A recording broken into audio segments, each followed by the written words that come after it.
Open Your Eyes is brought to you by the Belize Bank, our country, your bank, and Smart, bringing people together.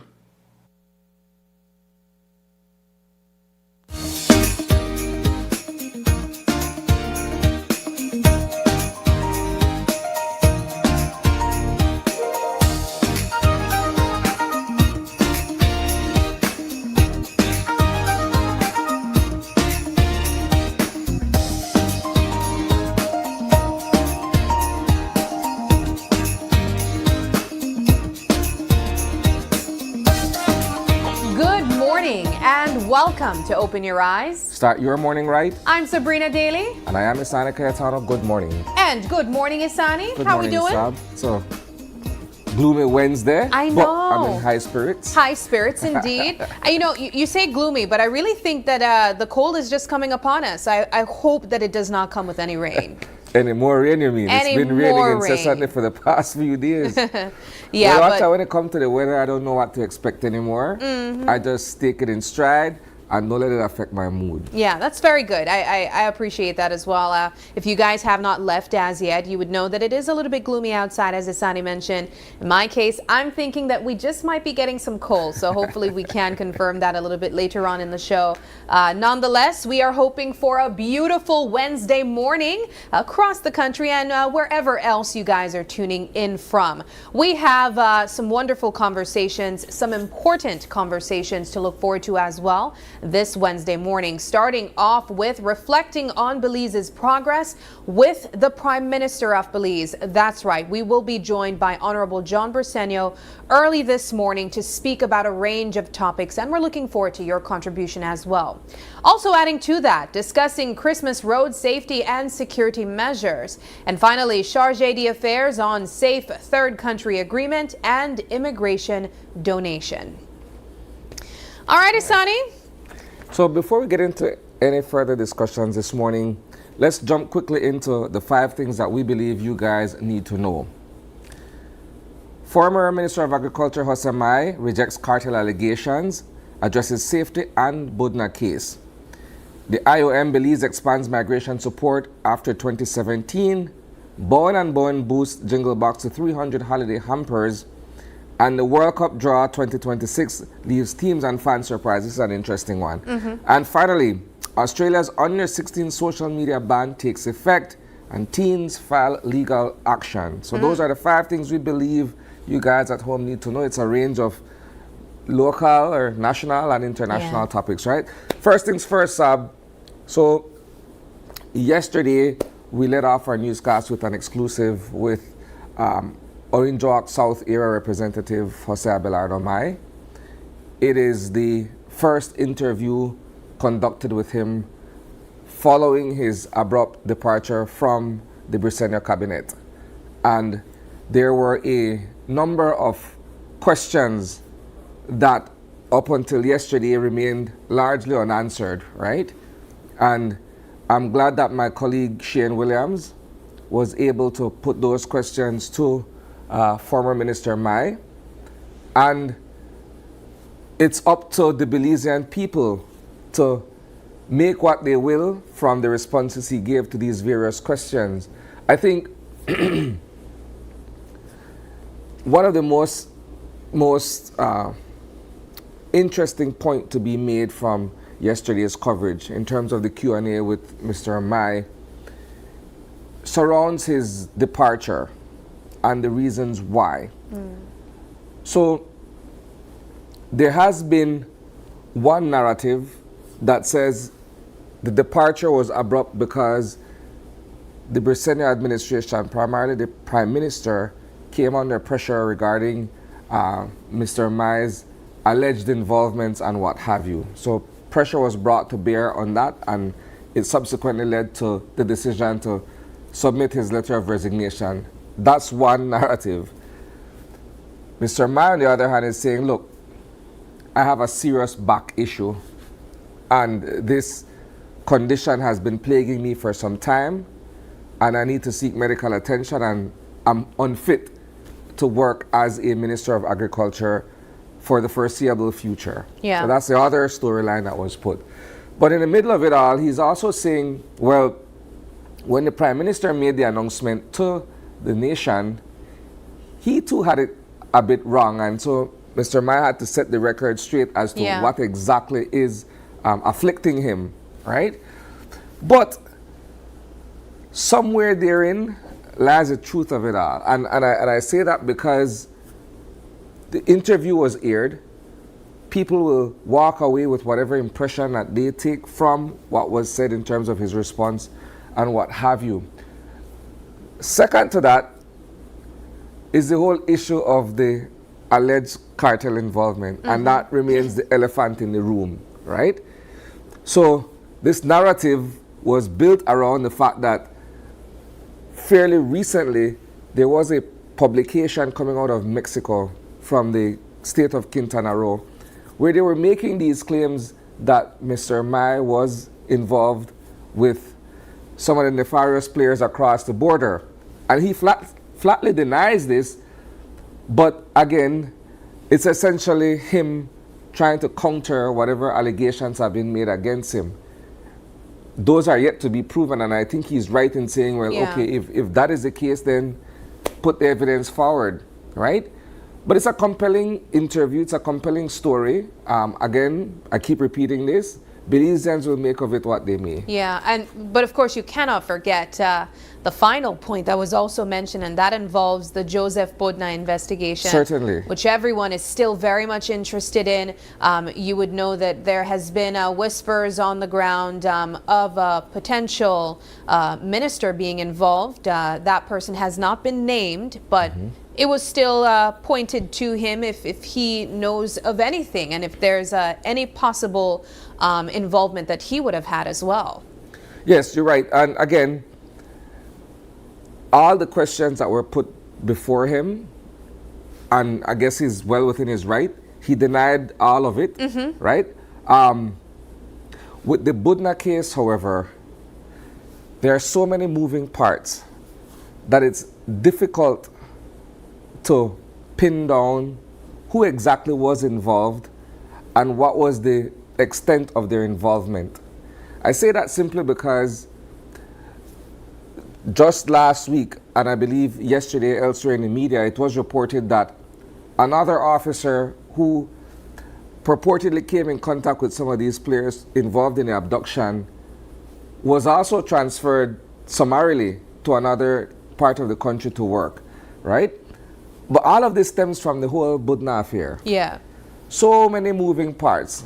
Who thief Budna? It's a question that persists, right? Because every day something new or something different pops up with respect to this issue.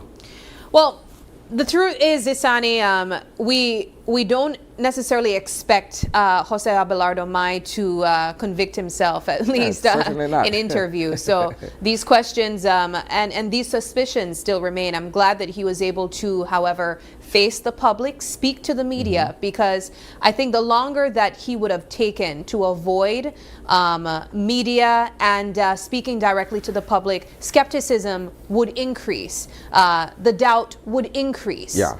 I would also say this, right? So getting that interview wasn't as easy as it appears. I don't expect, yeah. It's not as easy as it appeared to the public, with all due respect. I mean, at first my understanding was that he was quite reluctant. But the doggedness of the reporter on the ground, you know, we wouldn't leave until we get something. Yeah. And that is how he basically, you know, came back and said, okay, let me, you know, share my side of this story with the public. One of the questions that I think people are also asking, and even us, is what's the fate of Jose Abelardo Mai as a politician as well? Do we see him potentially stepping down for a period and going back into politics after? Has his political life ended, especially in the PUP? And the reason why I'm bringing this up is because of the same point that I just mentioned, him facing the media. What could that do for him politically? Does that help his image in the public's eye, especially for the fact that he has addressed a lot of the burning questions that we have been asking as well? Well, that was the final point from our series of stories regarding this issue, where he was saying that essentially he considered stepping away from electoral politics, but being in his constituency and being able to move around and deal with his people is sort of a recharge for him, right? And so I guess it's on the strength of that he kind of reneged on his position that he would retire. Yeah. But for me personally, and this is just my opinion now that I've sort of digested all of what was aired yesterday,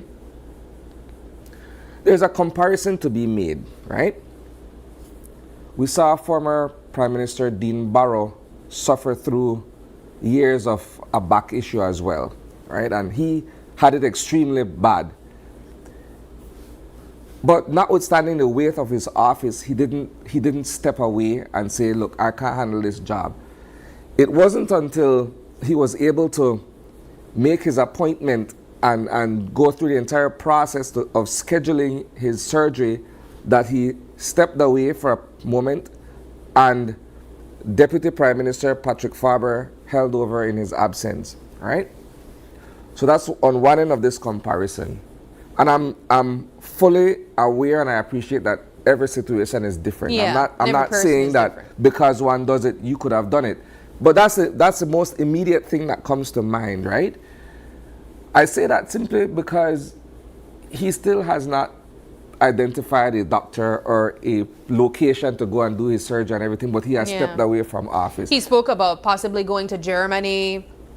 But if the situation is that dire, and this is just, again, my opinion, if the situation is that dire, you know, one would think that you would have already made arrangements. You have a date, you have a location, you have a particular surgeon, and all of these pieces would have been in place before, or at least by now, right? So when the question is put to you and that answer remains open-ended, it begs a lot to question further than what is being responded to. And that's why I pointed out before you made that commentary about public opinion at this time. And if his media interview yesterday really helped with his with the way that he's being received. Some might say, you know, him facing the public, him facing the media shows that he is trying to showcase that he's innocent, that this is true. But perhaps it's also just a case of, look, the people don't trust your word at this time. And so if you would have stayed away or if you're here, it doesn't really make a difference. I think at this time, what we would really want to see perhaps is some type of proof, as you mentioned. If you're going to the doctor, you know, give more than enough information to really remove the sense of doubt. But let's move things along, Isani. We will be following that up. And as we mentioned, we'll also be joined in a few by the Prime Minister of Belize. And I know that a lot of these questions that were posed to Jose Abelardo Mai are also going to be brought up as well. But I think to move things over to a bit more lighter information, what also took place yesterday was a celebration, a recognition of the IOM as well, IOM Belize's office. They've been established for a very long time, but here in Belize, I believe it was 17 years. 17 years. And we were able to speak to the head of office of IOM Belize here about some of the projects that they've been able to carry out where migration is concerned, the collaborations involved as well, and how this stand to benefit Belize and persons who have been living here as well in this country. So they've played an integral role in terms of assisting and working with migrants who are resettling in Belize, right? So this is from various points of view. You have the social, the economic, perhaps even the cultural aspect in terms of being able to settle in and acclimate to a new country, a new way of life and what have you. So they've, like I said, have been very integral where that is concerned. But Sab, we can't overlook other critical areas as well, right? Matters of human trafficking and smuggling, illegal entry or migration into the country, and so on. And of course, their work that is in tandem with the Ministry of Immigration, Foreign Affairs as well. Because you're dealing with people who are coming from outside of the country wanting to settle in Belize and, for all intents and purposes, start a new life here. Yeah, I think of the work and how it's so similar to UNHCR as well, which is the UN agency for refugees and asylum seekers. And oftentimes there's a stigma associated with that too. Persons who try to seek refuge or try to seek asylum in these countries. For me, because I've been able to learn a bit more about the work of UNHCR and how it ties and how it's so similar with IOM, you really understand the deeper purpose behind some of the migration stories as well. Some of these people fled countries, especially here in Belize, it would have been from Central America more than likely. But they're fleeing because of persecution for their own physical safety. And to be able to seek refuge in another country, oftentimes the stigma that they are met with is that they are taking away resources from us.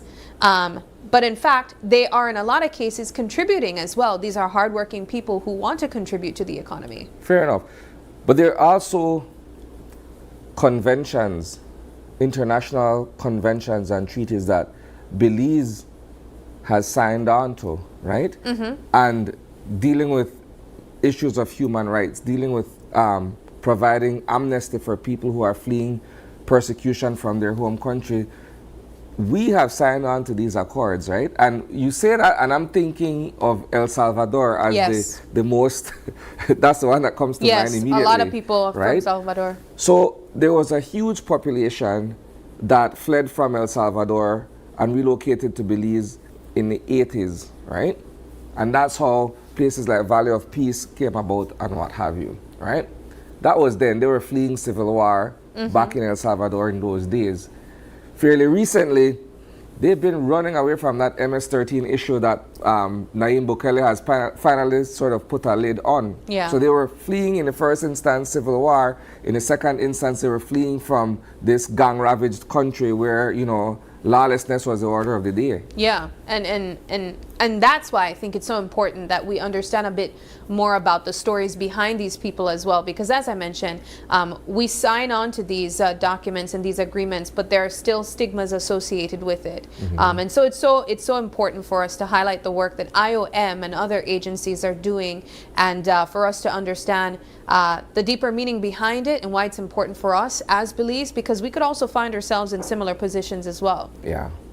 But let's move things along, Isani. I want to wrap up on a lighter note. And as you would know, we are in the Christmas season, and we've been highlighting corporate businesses giving back. We did so last night in our newscast, and we highlighted Bowen & Bowen's Jingle Box initiative that they've been doing for the past decade plus. I believe it's like 13 or so years. I remember the first time.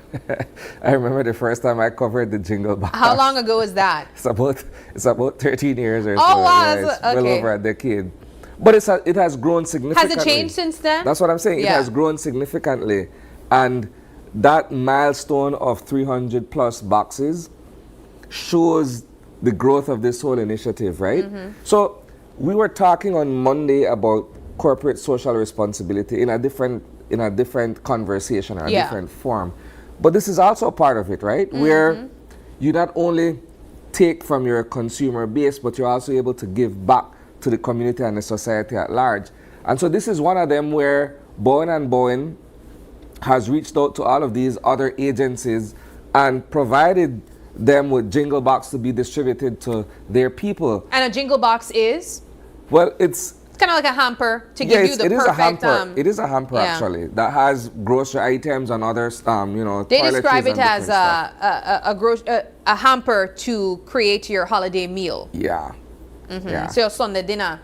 Basically, for those who, regrettably wouldn't be able to afford to do so on their own. But this is a start. Yeah. And last year they distributed 250. This year it went up to 300. How are these persons selected to be able to give these boxes to? Well, I'm not sure at that extreme level, so to speak. I know that yesterday they were handed over to organizations that would then proceed with the distribution. I saw not our, but I mean we We see him so much on the couch, Dara, talking about his feeding program. I could see persons like him and bodies that he represents that really gives back to people. Why it's important for them to do activities like that as well. Miss Ivorine Bulwer from the Help Page was there as well. Yes, I remember that too. But I mean, kudos to them. I think this is such an important initiative. I love this time of the year because we also see other organizations come forward and give back as well. And for traditions like this one to live on for over a decade, and in your case, Isani, highlighting it 13 years ago now, and then seeing how much it has grown, I think it really shows that it's deeper than just one time of the year. They want to create that tradition. And I'm hoping that it grows even more, hopefully next year as well. But we're going to wrap up now some of the things we think you should know this morning before you leave your homes. If you have any thoughts on either of the topics, you can let us know. And now we move into our eye on the weather. As we mentioned, outside's a bit gloomy, and so let's see what we can expect from the folks at the National Meteorological Service.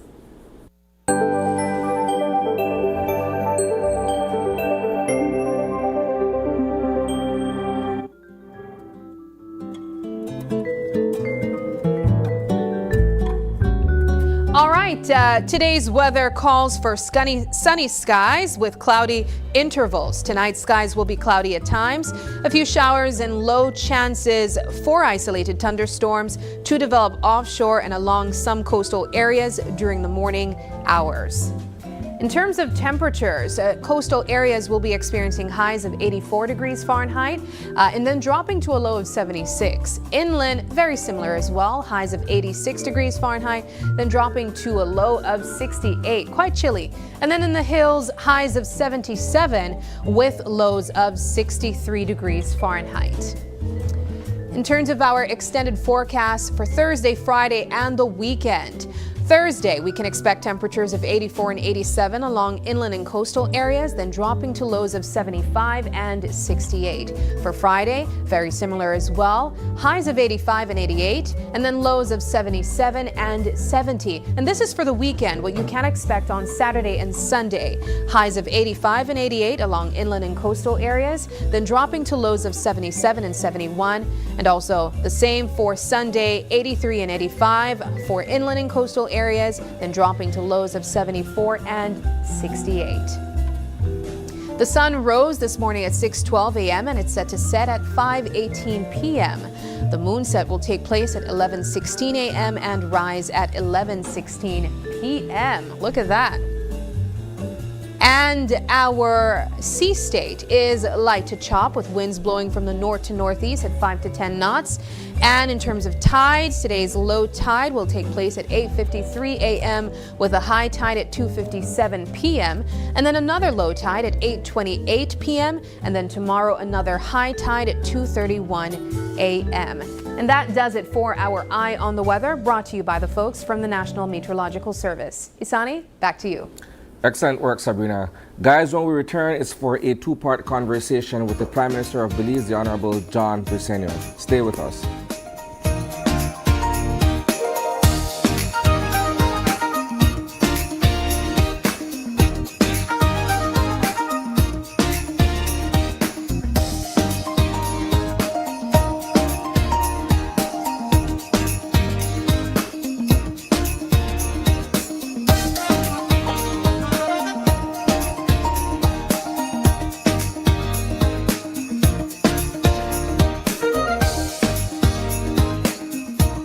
Essential for everyday life, but behind every outlet, a lot is happening to bring you safe, reliable, and sustainable energy. Let's start at the beginning. Independent power producers across Belize generate electricity using a mix of renewable and non-renewable resources.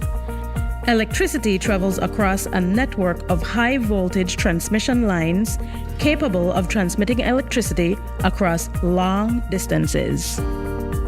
Electricity then reaches your nearest substation, where it is adjusted to a lower voltage, making it safe to travel on the distribution lines you see in your community. From there, electricity makes its final journey from the distribution lines to your home, providing you with safe and reliable power when you need it. Belize Electricity Limited. We continue to serve you.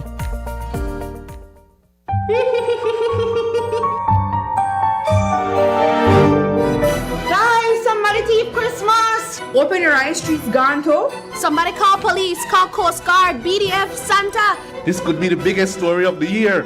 Guys, we need headlines. What about no Christmas tree? Big problem. I hope we never keep the security footage as well. How we want to sell Christmas packages with no Christmas? The thief Christmas. What?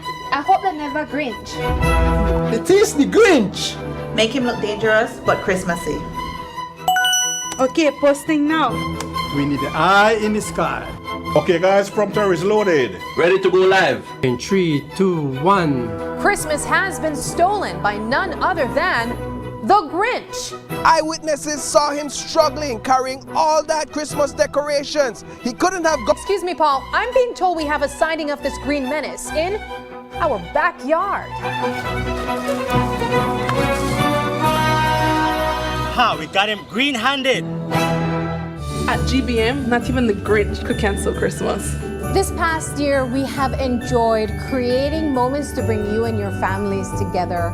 And this holiday season, we wish you and your families even more togetherness, with moments filled with love, laughter, and joy. We wish you a Merry Christmas and much success in the new year from all of us here at GBM.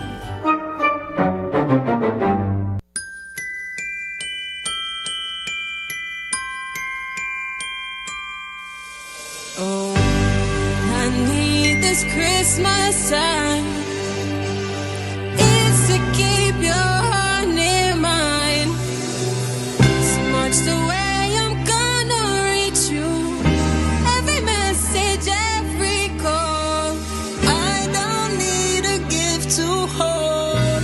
Just a voice that feels like home when the date is flowing through.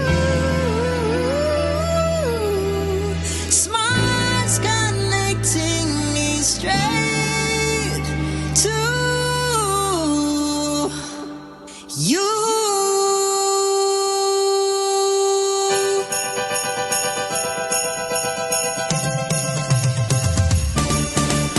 May every hello I miss you, every Merry Christmas too. Through this season warm and bright, Smart connects our hearts tonight. All we want this Christmas time is that feeling so divine. Sharing joy across the nation, Smart connects our families. Keeping every heart in touch, 'cause the season means so much. When the data is flowing through, Smart's connecting me straight to you. May every hello, I miss you, and Merry Christmas find its way through. Because no distance is too far when we're smartly connected. Smart, bringing people together. Consider this your holiday shopping cheat code, because right now Design Depot has some of the biggest deals around. Explore store-wide steals on appliances, up to 25% off tiles. Enjoy 15% off all Sherwin-Williams products, and enter our weekly Saturday giveaways where you can be the winner of an iPhone 17, smart TVs, electric bikes, cash prizes, and more. And it gets even better. Every single purchase you make at Design Depot also enters you into the ultimate $25,000 home makeover giveaway to be drawn January 2026. Trust me, Design Depot is the place to shop this holiday season. Don't wait, grab the deals, enter the giveaways, and walk out one step closer to that $25,000 home makeover. Some restrictions may apply. Design Depot, all in one place.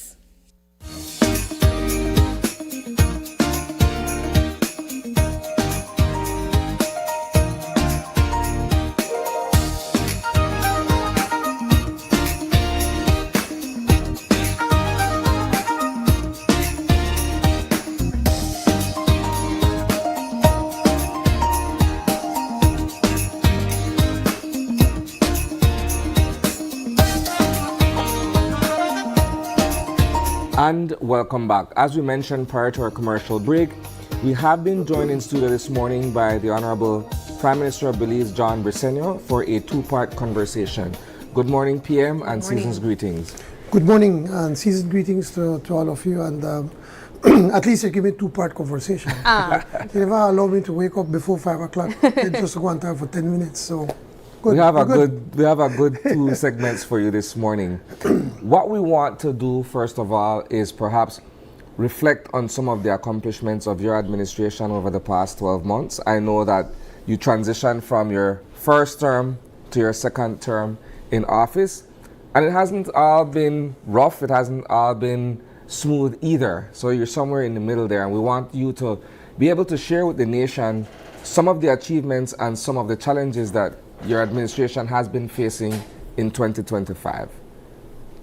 I think we need to start off first by being grateful to our Lord, to our God, for protecting us during this hurricane season.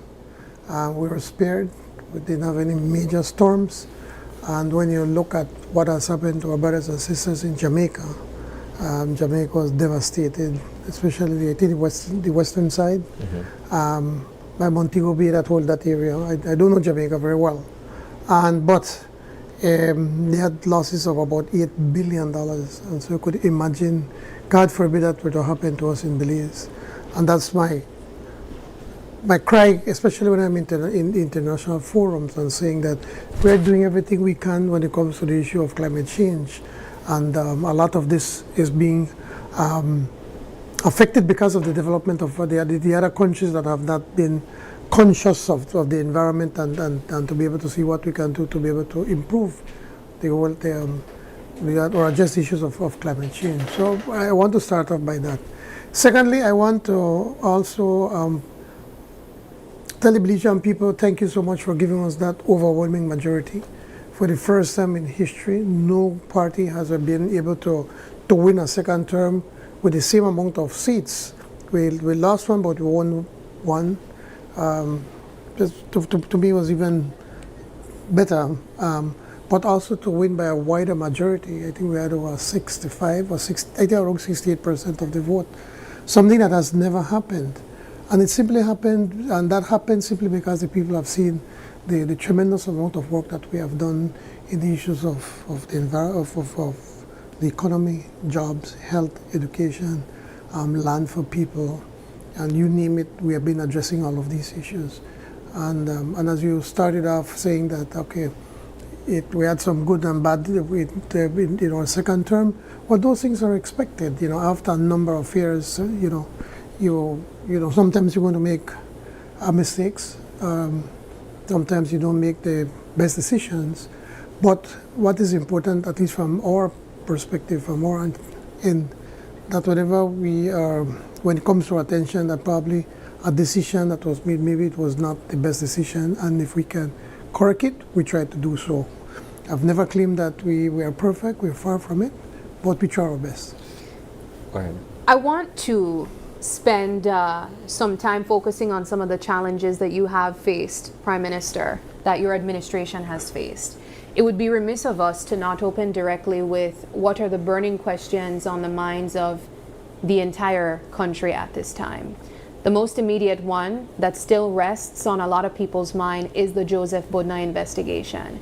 I want to open off by expressing that there are several rumors regarding this investigation, and one of the immediate ones being that a potential government official was involved in his abduction. Can you address this directly?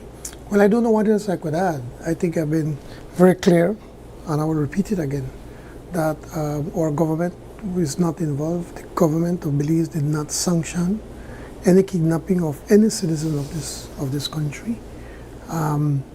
When it started off, people were saying, okay, they want that we take this on and to have some kind of investigation. Okay, we did. We asked the police and even the commissioner of police was asked to excuse himself just whilst we do a thorough investigation within the police and see what evidence they can get. When we got that, I think that we felt, I think it's where it should have been all along, is to go to the DPP.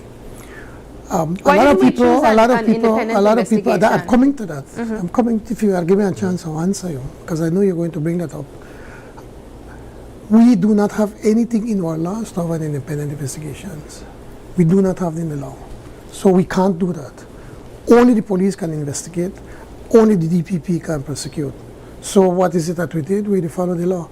Give it to the DPP. No, the DPP basically look at what we have, and yes, I know about her concerns, but that's where it starts. You give her something to the DPP, and then they start, and then they go to the police and say, okay, I need this, and then they start the actual investigation, and so that's where we are. Yeah. But we can't have any. You know, we watch a lot of TV, and American TV, we have special prosecutors, and we do not have that in the law. So we're following the law. PM, but at the end of all of that, the Director of Public Prosecutions come forward and says, what was handed over to her? But I just was said in that. her I words said, less than we nothing. don't. I've already agreed with you that that she said the file was not enough, but no, she needs to build on that when working with the police. So here's my question, PM. All of this happened in your backyard, in your constituency in Orange Walk Central, right? There have been many And killings in Belize City, murders in Belize City in the backyard of the Understood. Parliament. I don't think you could try to hold me responsible because that happened in Orange Hear Walk. me out. Hear me No, out. but I just need to answer that immediately. You can't hold me responsible for that. And I'm not saying So that they won't you even are- mention it. Hold on. All I'm saying is, in a political constituency, you would know certain things that happen in that particular area, right? I'm almost I certain don't that know when certain a criminal things, activity is happening in Orange Walk Central. but this Please, was something that immediately garnered public attention. And the scale of it, one would think you would know, or someone would have informed you, hey, PM, this just happened in your backyard. No, that's actually no. What happened is that until the following day, I heard rumors about how that Budna disappeared, and once they're talking that they found him dead by Honeycomb. That was on Saturday, and then afterwards they found out that it was not Budna. But when that would have happened with Mr. Budna, if you live a life of crime, anything can happen to you. I'm not in any way suggesting or wanting anything wrong or bad to happen to Mr. Budna or to any citizen of this country. But we know his record. We know what he has been doing for a very long time. And this is where I think the media, being sensational on this story, forget that this guy is a monster. I mean, I did not see any of you out there crying out for the 16-year-old that was killed, was mistakenly killed when he was in the bedroom with Mr. Budna, or when Mr. Budna have raped young boys. I didn't hear any of you all out there crying out loud for justice for these people, but yet you're crying out for justice for Mr. Budna. Without fairness, so you can't hold me responsible if something happened in Orange Walk Central. I don't know what criminal activities are going on in Orange Walk Central. When that came to my attention about then his disappearance, days afterwards we hear about.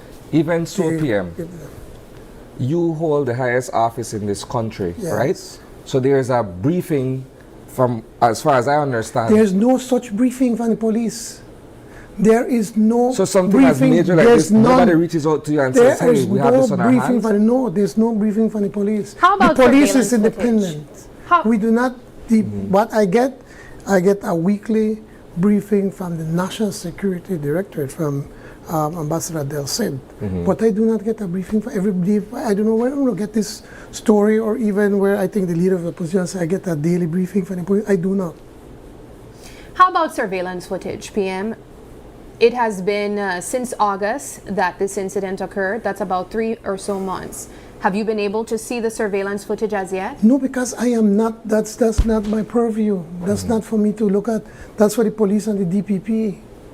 If I, the irony is that damn if you do, damn if you don't. If I look at these things and I try to guess, oh, the Prime Minister is trying to get involved, or they try to interfere, I allow the police to do their job. I do not call any police officer, I don't arrest this one, or I do not do that. You say though, PM, you say damned if you do, damned if you don't. But I think it's important for us to recognize what is at stake here. We highlight, and not only yourself, you've spoken about the fact that Mr. Budna had a criminal past. We've also highlighted that as our responsibility as not the media. Often enough. We mention it Not every often single enough. time, PM. But it's important for us to recognize that a crime did take place. This man was kidnapped in front of a police station, and as Isani mentioned, in your constituency as well. That is not saying that you are responsible for it. Thank you so But much. do you understand why the public would be outraged? I don't. Anyway, I'm not going to. It's a question, PM. No, you just made a statement. which I is asked different. a question. And now Do you you are turning understand? to a question. statements are Listen, I don't factual. want to sound defensive over this whole issue. I really don't want to. Yes, from what it seems that there is an evidence, a crime that could have been done, and I think that the police should be allowed to do their investigation, and then the DPP then to do her work in this instance. So we're not trying to interfere. I do not for a second subscribe this kind of action on any citizen.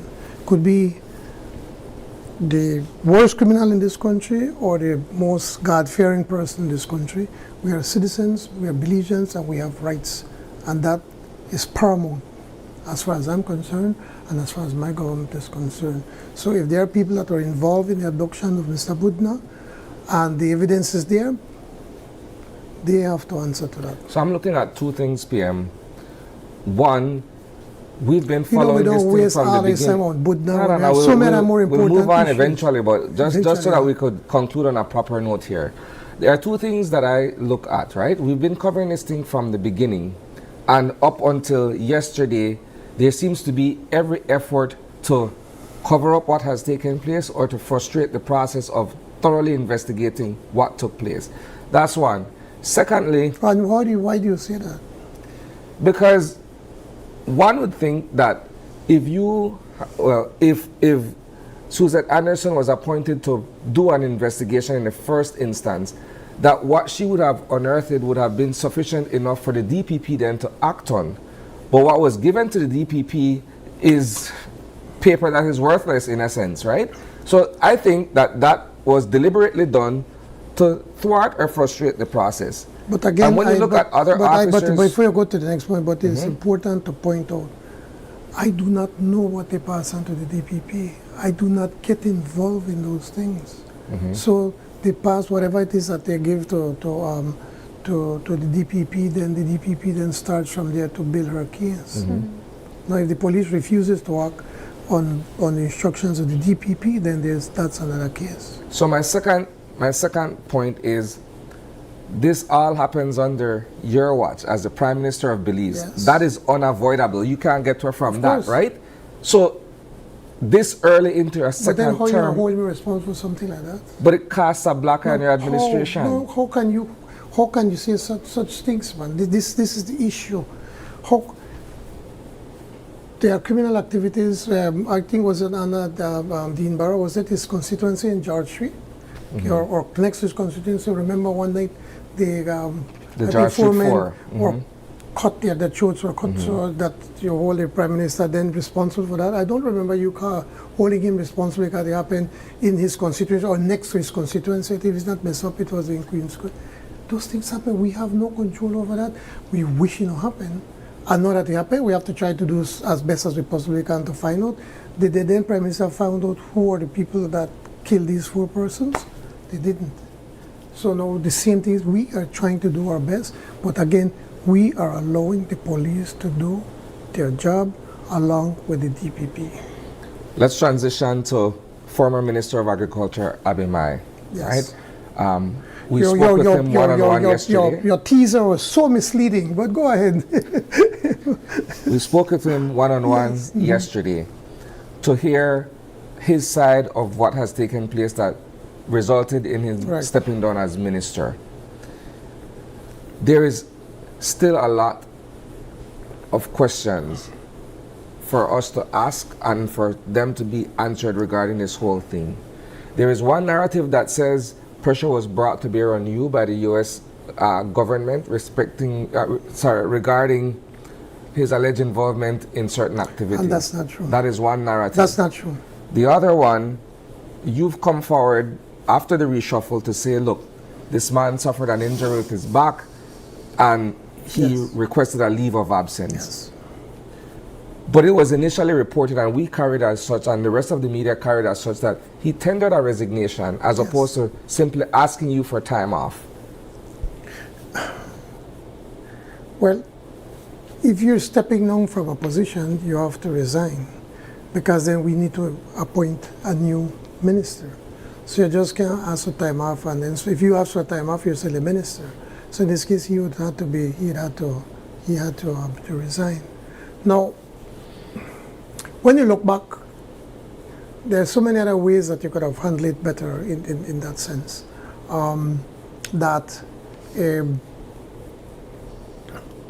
We remember him coming to cabinet about a year ago or so, him falling off from his horse. I saw a message that he sent to the cabinet secretary saying that he thinks he really will have to have a surgery on his back. I have the images he showed me, and I think he went to more length as to what really happened to his back. I just assumed that because he hurt his back because of the fall from the horse, but now he's pointing out that something that's been coming for some time now, and now it's getting really, really chronic.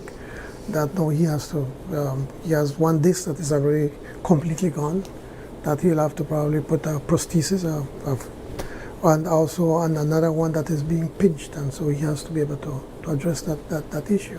If he'd have asked for a leave of absence, then I cannot appoint another minister. So I have to appoint a minister to be able to take over. Maybe I should have allowed for him to say these reasons, but when you look back, you could always have 2020. Maybe you should have just allowed him to be able to explain, as opposed to me trying to explain as to why he did. Belizeans are growingly cynical, so they question. It's unfortunate, no? They question everything and put everything under a microscope. We need to be more optimistic. We would be so much happier if we were more optimistic. Nonetheless, I try to be as optimistic as I possibly can. Nonetheless, the plausibility of that story that has been put forward, people are still poking holes and questioning it openly whether it's true or not. That's okay. That's okay. We live in a democracy. You could, as you just answered yourself, that we're becoming more and more cynical as a people, and it's unfortunate, but that's okay. In the face of this all, PM, in the face of this all, how did you gather or muster the strength then to face the Belizean people and put forward this explanation as to why Abimai stepped down? What you would muster what? Because it doesn't. It did not seem plausible in the first instance. But now I think you're seeing why it's plausible. He has shown you I'm sure that he showed you the CT scan that he took. He did not. We haven't seen that. I have it on my phone. When I get off the air, I will show it to you, where he showed the damage on his back. And again, if you don't give an explanation until you're hiding something, you give an investigation, you give an explanation, that's not correct. So again, I try to do as best as I possibly can. Ultimately, though, the people do want explanations. But whether it's the explanation. I mean, whether it's not going to be something that will please everyone, that we cannot control. And that's exactly what happened here. And I'm glad that you're able to speak to us openly and candidly, PM, because this is important to the public. Isani has been able to outline some of the discourse coming from the U.S., concerns regarding Mr. Mai. We also would remember that his portfolio was removed. You had taken away the agriculture portfolio. No, I did the not. Sugar portfolio. Yes. Was this the reason why he would have ultimately been accepted his resignation? Absolutely not. That has nothing to do with anything. I simply, when we spoke about it, he felt that it's best that he does not handle sugar anymore in portfolio because of his closest to the Belize Sugarcane Farmers Association, and he felt that it was clouding his judgment because from the beginning I was telling him, you know, Abi, we're very good friends, and we still remain. It as appeared very to be a close conflict friends. of interest. Well, it's not a conflict. Well, conflict of interest in the sense that not for him personal, but as a he was very close to these people, and I was always reminding him, Abi, and say, you're not the minister for BSCFA, you're the minister for the industry. So you have to represent not only the farmers, but even the millers and the government. So you have to be able to manage all of this. And so he felt that, you know, he was too emotionally involved in all of this and, you know, constantly going at BSISR. And so he felt maybe it's best. So we discussed of this before the elections, you know, and said, you know, and he said, by interviewing our Prime Minister, maybe he'd consider giving it to somebody else. And I felt that maybe being in my backyard, probably I maybe should take it over. And I understand the issues. Probably I'm not as good as him in it, but I do understand enough and have the temperament to be able to deal with all the parties. And as you notice right now, things are calm. We've been working with them. We're moving the industry forward, you know, so one has nothing to do with the other. So for the purpose of clarity, is Mr. Mai on sick leave or has he resigned? Well, he has to resign so that I could appoint a new minister. So he does not have a ministerial salary. Is the new minister that has been appointed up to the task? That's a fair question, simply because there has been a lot that has followed Rodwell Ferguson as well. If you look at what took place in the previous term, he changed 3 CEOs in less than 5 years. I think it was a first for any elected official with a portfolio to do that. You actually keep track of that? Well, we have to. You know what I mean? In the media, we record keeping, on a serious note, I constantly try to keep a balance. And in my mind, I think in agriculture, it's best if you get somebody from outside of the city who could have I believe a more empathy in the life of people living in the rural areas. And so I felt that Rodwell Ferguson, as a senior member of the party and a deputy leader of the PUP, to be able to come on and take over. And why I believe it will be easier now, because Minister Mai has already put a lot of work. There's already an infrastructure there. So all he needs to do, and I spoke at length with Minister Ferguson, I said, don't go and change everything right now. Just continue building on what has been done, because we get caught up in all of these things about Mr. Mai, but we are forgetting the tremendous amount of work that Minister Mai did as Minister of Agriculture. He has been the most successful Minister of Agriculture this country has ever had. So Rodwell Ferguson, despite the fact that you still have sugar under your immediate portfolio, still has to interface with the Caneros in the north as part of the broader agricultural industry? Not necessarily, no. I am the one, we interface, and I have, again, Minister of State Osmond Martinez to do the day-to-day interface with the cane farmers. So last week, I think it was last week, yes, I attended a meeting with the BSCFA with CIRI, which is the Cane Farmers Associations, and the Ministry of Agriculture, and also the Ministry of Sugar, and the millers. A long meeting went on for several hours to discuss all of the issues addressing the challenges that we're facing. So whilst you do the day-to-day, I am the one that actually really involved in the activities of the sugar industry. So for Minister Ferguson, everything else in agriculture save for sugar? Yes. Okay. With the state of what's taking place right now with Mr. Mai, as you mentioned, you commend him for the exceptional work that he has been able to achieve in agriculture. You also mentioned that he has had to resign because of his issue with his back. Well, if when that is resolved, would you embrace him back within the party? I would definitely, not the party, he's a member of the PUP, within the cabinet. Yes, yes. He has also expressed in the interview that we were able to do yesterday that he had considered the possibility of stepping down, and then that has been reconsidered because of visiting the people. Do you believe that this in any way affects your administration and the confidence that the people would have in the work that you guys are doing? Oh, please With explain everything to that me. took place behind the scenes, no, PM. I think that Abimai, as a representative, continues on the support of his constituency. So that has never been in question whether we want him to continue as a era rep. Of course, we want him to. But once his health is taken care of, and he believes that he can come back, and then I can see where we can put him, and I would have absolutely no problem if once all of this thing has been cleared up that he can come back into the cabinet. Something I would consider. PM, cabinet reshuffles aren't extraordinary things. We've seen over the many years cabinets being formed, cabinets being reshuffled, and people move around and assume new positions and what have you. Do you believe that with this reconfiguration, that you have the best people in the respective ministerial departments or capacities that they should be serving? Well, I certainly hope so. Listen, this is always a work in progress. You put somebody that you think that can work well, and if it doesn't, then you continue to make adjustments. I mean, it's like a machine. You're constantly there, fine-tune to ensure that you could get the optimal performance from that machine or that vehicle or that car or whatever it is. Likewise with a cabinet, you look at the people around you and then you try to set them up where you think they could best perform.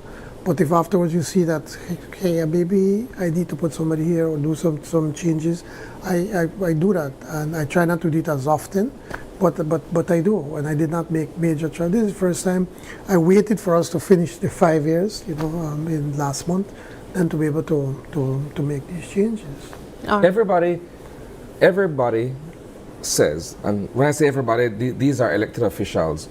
They all say we serve at the behest of the Prime Minister, right?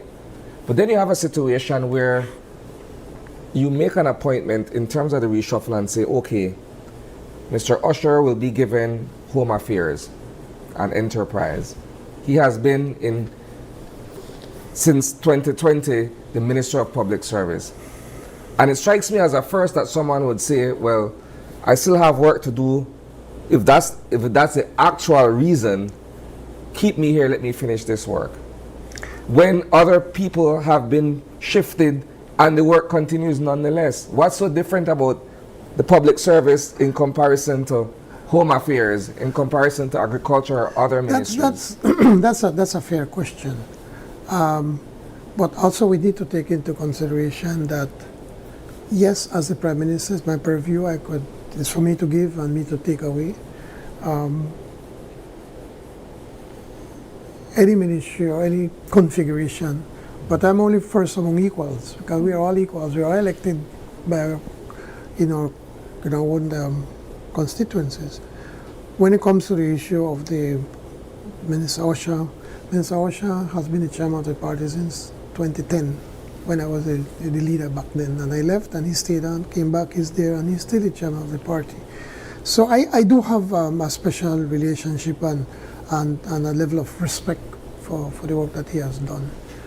When I initially made the offer, he said yes, that he would take it. But then a few hours later, by that time I've already made a release, he came back and said, I really don't think I want to take on this police. There's several reasons, but one of the most important ones was that they're really working on a major restructuring of the public service, and it's a lot of work and very complicated. And he thinks that he asked me if I would allow him to stay on.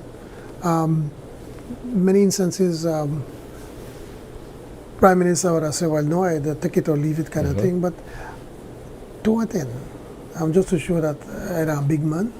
That's not important. What's important is to be able to have a team that works together. And that is why then I said, okay, and I asked him to reconsider. I said, you're sure? And he said, Prime Minister, I thought about it. He said, I prayed over it. I discussed it with my family. And I think it's best I continue what I'm doing. And then later on, if you want to make another change, then so be it. And that's it.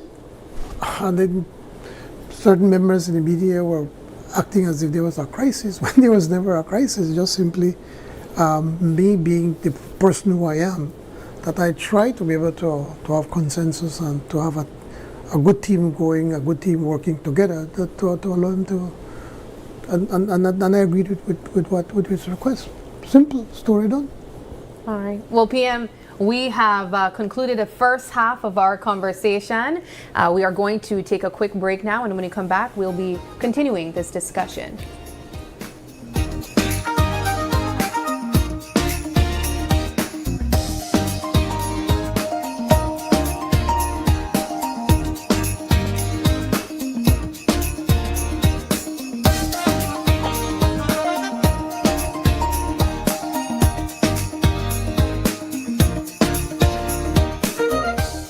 Is essential for everyday life, but behind every outlet, a lot is happening to bring you safe, reliable, and sustainable energy. Let's start at the beginning. Independent power producers across Belize generate electricity using a mix of renewable and non-renewable resources. Electricity travels across a network of high-voltage transmission lines capable of transmitting electricity across long distances. Electricity then reaches your nearest substation, where it is adjusted to a lower voltage, making it safe to travel on the distribution lines you see in your community. From there, electricity makes its final journey from the distribution lines to your home, providing you with safe and reliable power when you need it. Belize Electricity Limited. We continue to serve you. Unwrap the joy of crystal clear picture and sound from Iowa, the brand that offers you affordability and exceptional quality. Iowa has a wide range of exceptional products to choose from, such as TVs, speakers, headphones, home appliances, and much more at affordable prices that won't break the bank. Enhance your audio-visual entertainment experience with Iowa, and for your convenience, parts are readily available in country for hassle-free maintenance. You can find Iowa products at your local electronics store countrywide. Choose Iowa, the best in home entertainment and household appliances. At Cellular World, we believe technology shouldn't just be functional. It should make your home uniquely yours. Design your smart home with the full range of Samsung appliances and TVs. Equip your kitchen with smart and stylish fridges, advanced microwaves, and whisper quiet dishwashers, bringing smart living to the heart of your home. Make daily tasks simple with efficient smart washers, powerful dryers, or an all-in-one laundry hub that adapts to your lifestyle. Experience true-to-life colors and spot-on sound with the Samsung Q LED Smart TV. Connect all your spaces instantly with the Smart Thing app for seamless control wherever you go. Get all your Samsung products today with the peace of mind that only the 1-year warranty from the authorized distributor can give you. So stop by your favorite location and start designing your smart home today, only at Cellular World. Season's greetings from the Social Security Board. As the festive season fills our hearts with warmth and joy, we extend our heartfelt thanks to you, our valued customers, for your continued trust and support throughout the year. 2025 has been a year of growth and innovation.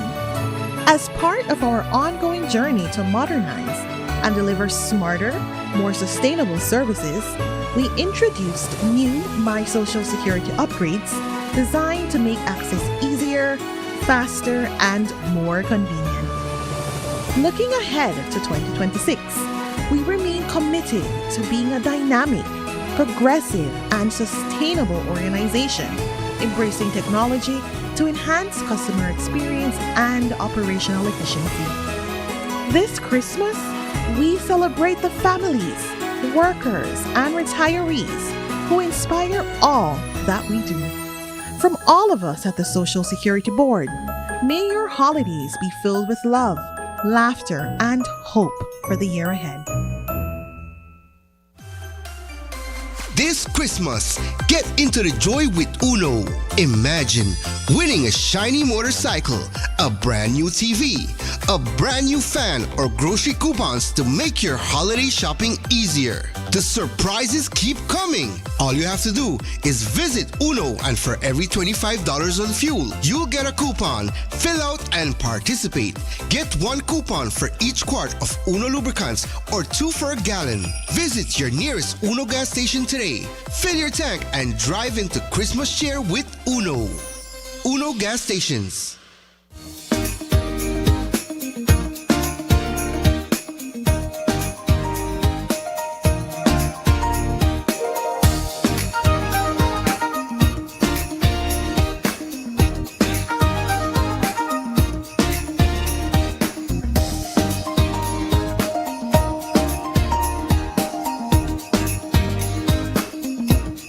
And welcome back. We're continuing our two-part conversation with Prime Minister John Briceño.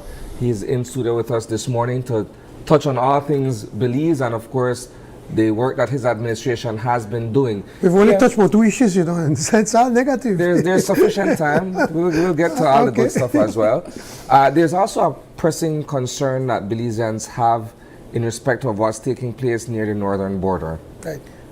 It has to do with cartel infiltration. And of course, it has to do with the function and the operations of the Corozal Free Zone. This came to a head a few weeks ago with the attempt on the life of Nitin Bukswani. He's someone who's fairly close to your family. The concerns remain nonetheless, despite having put more boots on the ground, having shifted enterprise on their home affairs, that it's difficult to escape the stranglehold of the cartels in Mexico. What's your immediate position in terms of a plan of action to address that? I always remember in December of 2020 when I had my first meeting, official meeting with the officials at the U.S. Embassy with Sharji. I think Leila was her name. And towards the end of the meeting, she said, so Prime Minister, what is it that keeps you up awake at night? And I said, the drug cartels infiltration into Belize, wanting to. I said we need to do everything possible to keep them out. And I've been constantly reminding them, we need help, we need help, we need help. Whenever a drug there's a landing here with drugs and it moves on to the north, I said, you accuse us, but we don't have all the necessary equipment to be able to move. If the police is in Belize City and they land in the deep south where there's hardly any roads or whatever, by the time we get there, the drugs don't gone. We're not even getting help. Plane don't burn up. We need you to help us, get us a helicopter to be able to move very quickly, equipment, intelligence, gathering abilities and the technology and so forth. But we're still not getting the help we believe we need to be able, we should get. But we have been doing everything possible to be able to stave them off, and we will do what we need to do, what has to be done. We just approved in August, September, along with with Oliver Desid as the head of the National Security Directorate, the Security Council, along with the Minister in charge of the police and the BDF. We came up with a plan, Operation Northern Fortress, I think they call it. And so we had to put in another $8 million to be able to get more equipment, more vehicles, more radios, to be able to get intelligence, guns, and everything that we could possibly can to be able to hold these people off. I just wrote a letter to President Sheinbaum from Mexico, asking for her intervention to say, listen, you need to bring more forces at the border to be able to get these people off on the border and get them off the streets. I'm hoping that in January, former Ambassador Del Cid, who is in charge of national security, can have a meeting with her chief of staff to be able to speak person to person on the urgency of it. So we're doing everything we possibly can to be able to hold these people, keep them out of Belize. We can't go into Mexico, but we can do stricter everything. controls? And then, but that's I'm coming to that, and that is why then we decided to move enterprise with the police, so then they could have a better overlook of what's going on at the free zone. And yes, we have to tighten the controls as to people coming in and out from in the zone to be able to ensure that we could keep the safety of Belizeans and to try to keep these people out of the country. My understanding, PM, is that cigarettes are king in free zone, and that's the cause of all of this cartel wars and issues that are taking place there. What about perhaps regulations that speak to the importation and the distribution of cigarettes out of the free zone? Well, I think that first of all, I don't think you're fully correct. I mean, that cigarettes is just but one item. There are lots of items that they pass. That's only one of them. But there, I would not even say king, but there are a lot of goods that come into the free zone that go on into the other side, into Mexico. But we checked with the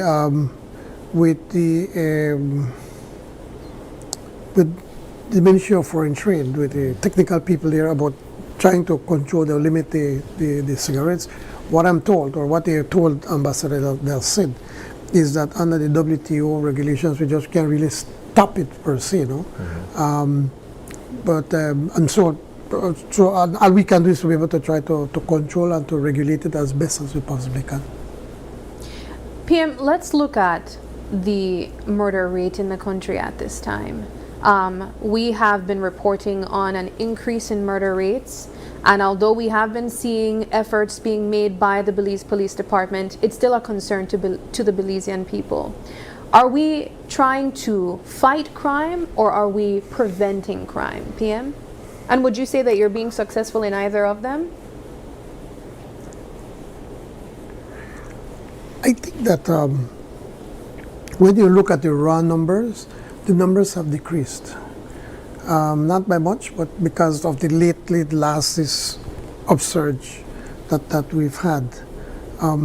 I believe that we want to do both of them. We want to be able to prevent crime and to fight crime. And preventing crime, what we've been doing, we have been investing in these high-tech cameras we put across Belize City, and it's going to be expanded all across in the important areas of the country, the hotspots, with facial recognition and everything, to be able to help to prevent crime.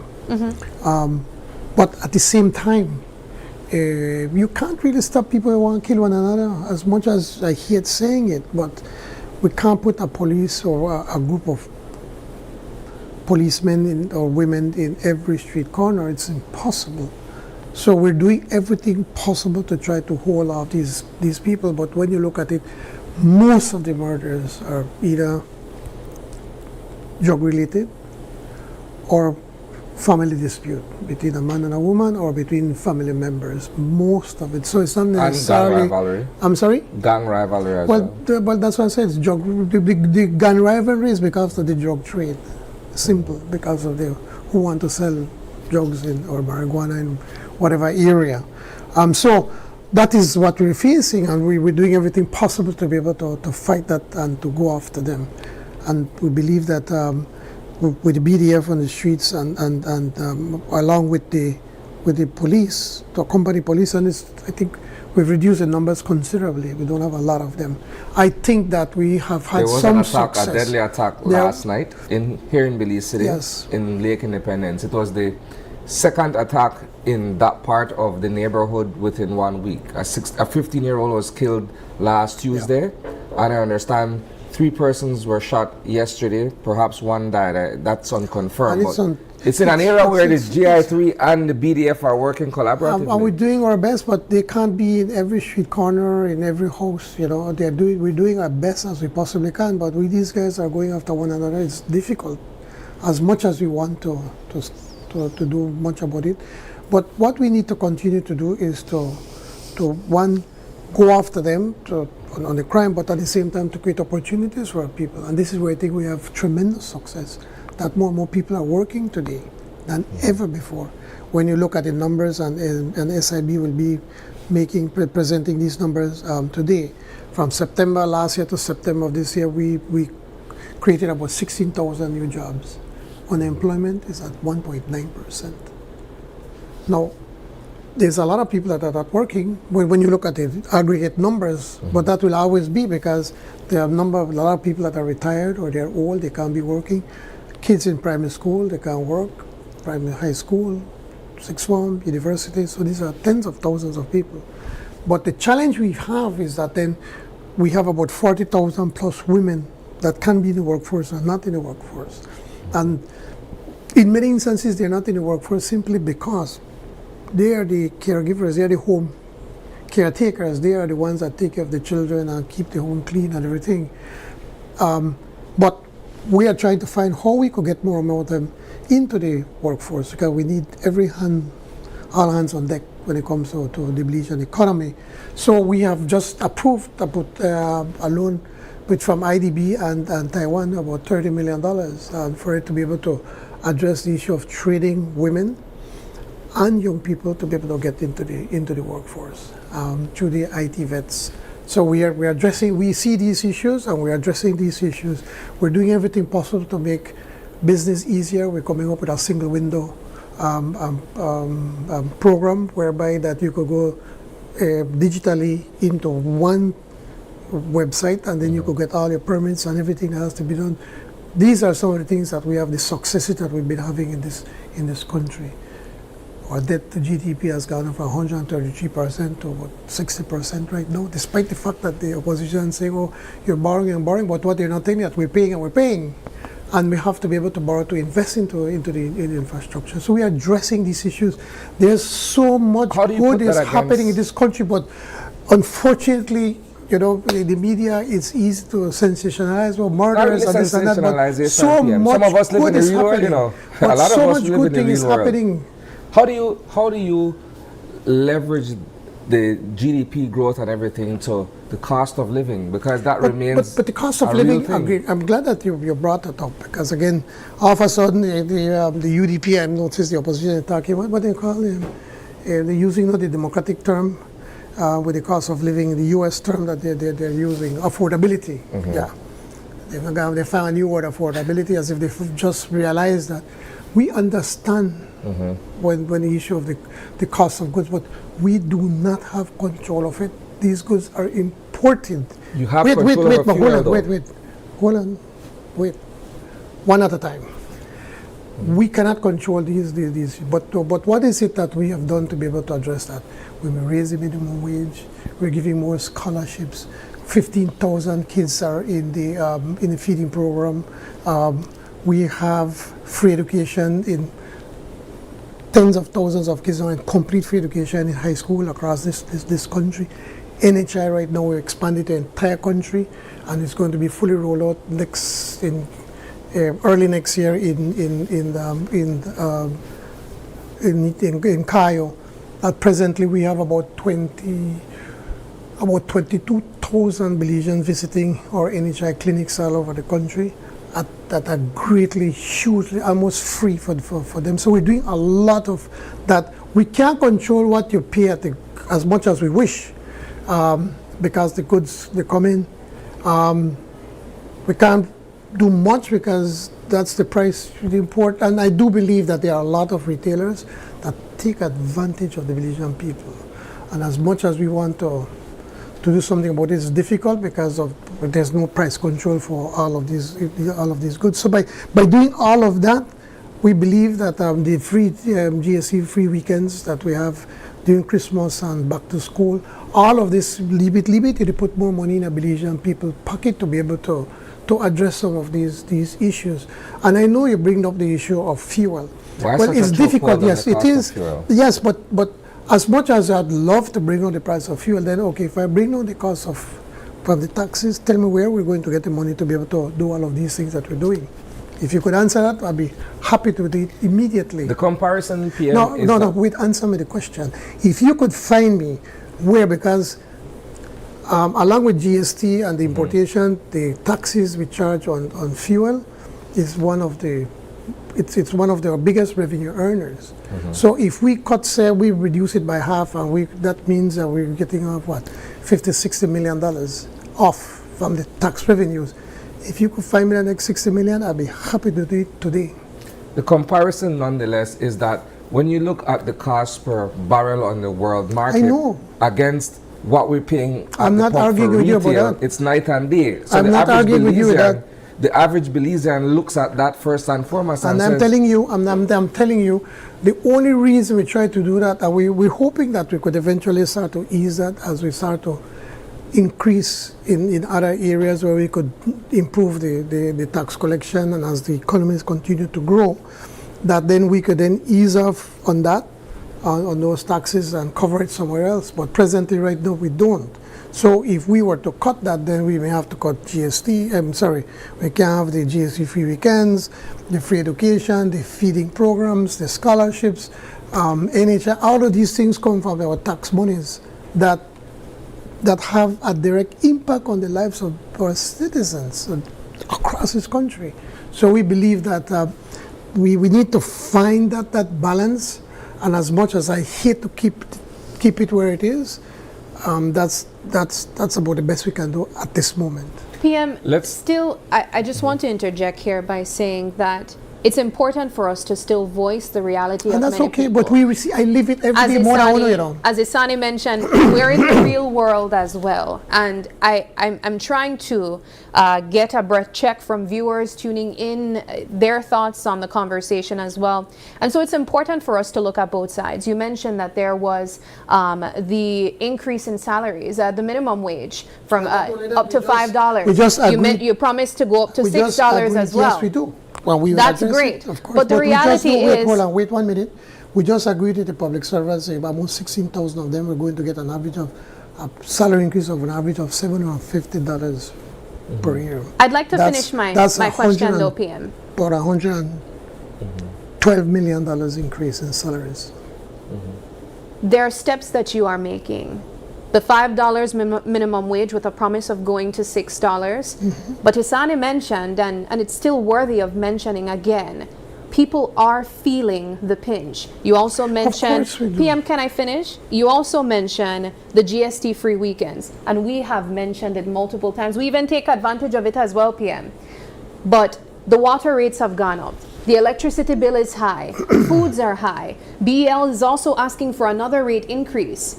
Do you truly believe that Belizeans are better off with all of these challenges that we are facing financially? Yes, I do believe that they were better off. We're not where we want to be, no, but we are better off. When you look at a lot of these issues, for instance, look at BEL. Do you realize that BEL has been selling the electricity at the cost of for less than what they're paying to get this electricity? You realize that? So then who is going to pay for it? As much as we don't want to, we'd have to. We don't want to. There's an $80 million deficit somewhere there in terms of what was being purchased and what was being resold, correct? So is that the reason why now BL is coming back and saying, okay, well, we need to adjust rates again to offset? Do you realize that again? Do you realize that BL has not adjusted rates since we got into government? They went through the pandemic, they've gone through the inflation, they went through the heat waves, they went through the shortage of electricity in Mexico. And that is why now we're working feverishly with the World Bank to be able to get the batteries. We're going to get probably between 40 and 60 megawatts. We just had a meeting with the World Bank to say, hey, we need to fast track that so that then with the batteries, we could buy electricity at 2 o'clock in the morning when it's at 5 cents, and then store it, and then when the prices are high, they put it into the grid. We're working with solar, trying to get solar at 8.5 cents, as opposed to paying 12 cents and 15, and sometimes as much as $1 when during the heat wave. So we're doing a number of things, but the reality is that they have not asked for a price increase only 5 years later, and that's the reality. Last topic before we leave, PM, and I know time is quickly winding down on us. Tourism. It's such a fickle industry, and we've seen numbers go down, numbers are creeping back up, but infrastructure is sorely lacking where Belize is as a tourism destination. Your thoughts? Well, certainly, and again, the issue of tourism, again, a lot of it is we don't have, it's out of our control. The United States, when they had the shutdown, when the government shut down for what, about 40, 50 days, I remember, it's something unprecedented. A lot of people that were already programming coming to Belize, when I speak to people in Indonesia, telling me they were canceling because, well, we don't know when we're going to get back our paycheck, and even And even those that are not working with the government, it had a direct impact on the U.S. The decisions that the U.S. make has a direct impact on us. The issues of the tariffs that Mr. Trump has been imposing on his citizens, although he claims that the other countries will pay, with no way realizing it's not, has an effect. All of this have an effect on us. But despite that, I think we have a premium product, and people still want to come to Belize. But because of the rapid growth now, we have to now do more in infrastructure. San Pedro needs a lot of work. When the way San Pedro went from a fishing village to where it's now the mecca for tourism in the country, and all of these golf carts, it's way too much, and it's something that we've been grappling with in cabinet to be able to address all of these issues. I just asked the Minister of Tourism to go to San Pedro.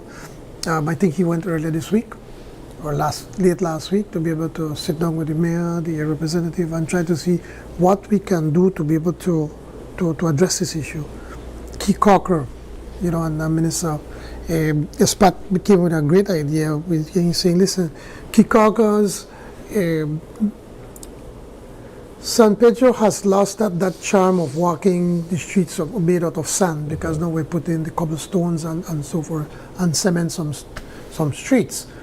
But in Kikaka, there's still that charm that you could still walk barefoot on the streets. Mm-hmm. And so he said maybe we should consider getting some equipment for the village so that then they could maintain their streets out of sand. So we're working on that. I appointed a small team between Minister of Tourism, Minister of Infrastructure Development, and the area representative and Minister for the Blue Economy to come up with a plan for Kikaka and also for San Pedro. Let's take it one step at a time to be able to address this issue. We've been working on a $50 million US water and sewage expansion program for San Pedro.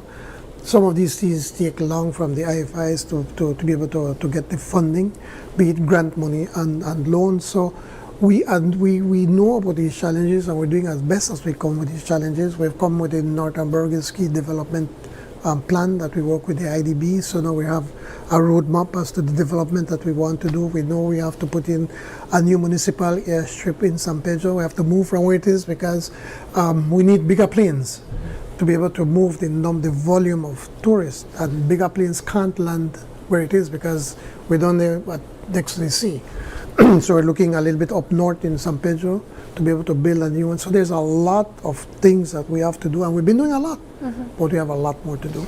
Finally from me, PM, before we get to some Christmas messages and of course what we can expect from you, I want to really press on the talks regarding BTL and the monopoly that exists there. You would know that BTL is 95% government owned, and there is talks with the government potentially buying over Smart that does have ownership of your family as well.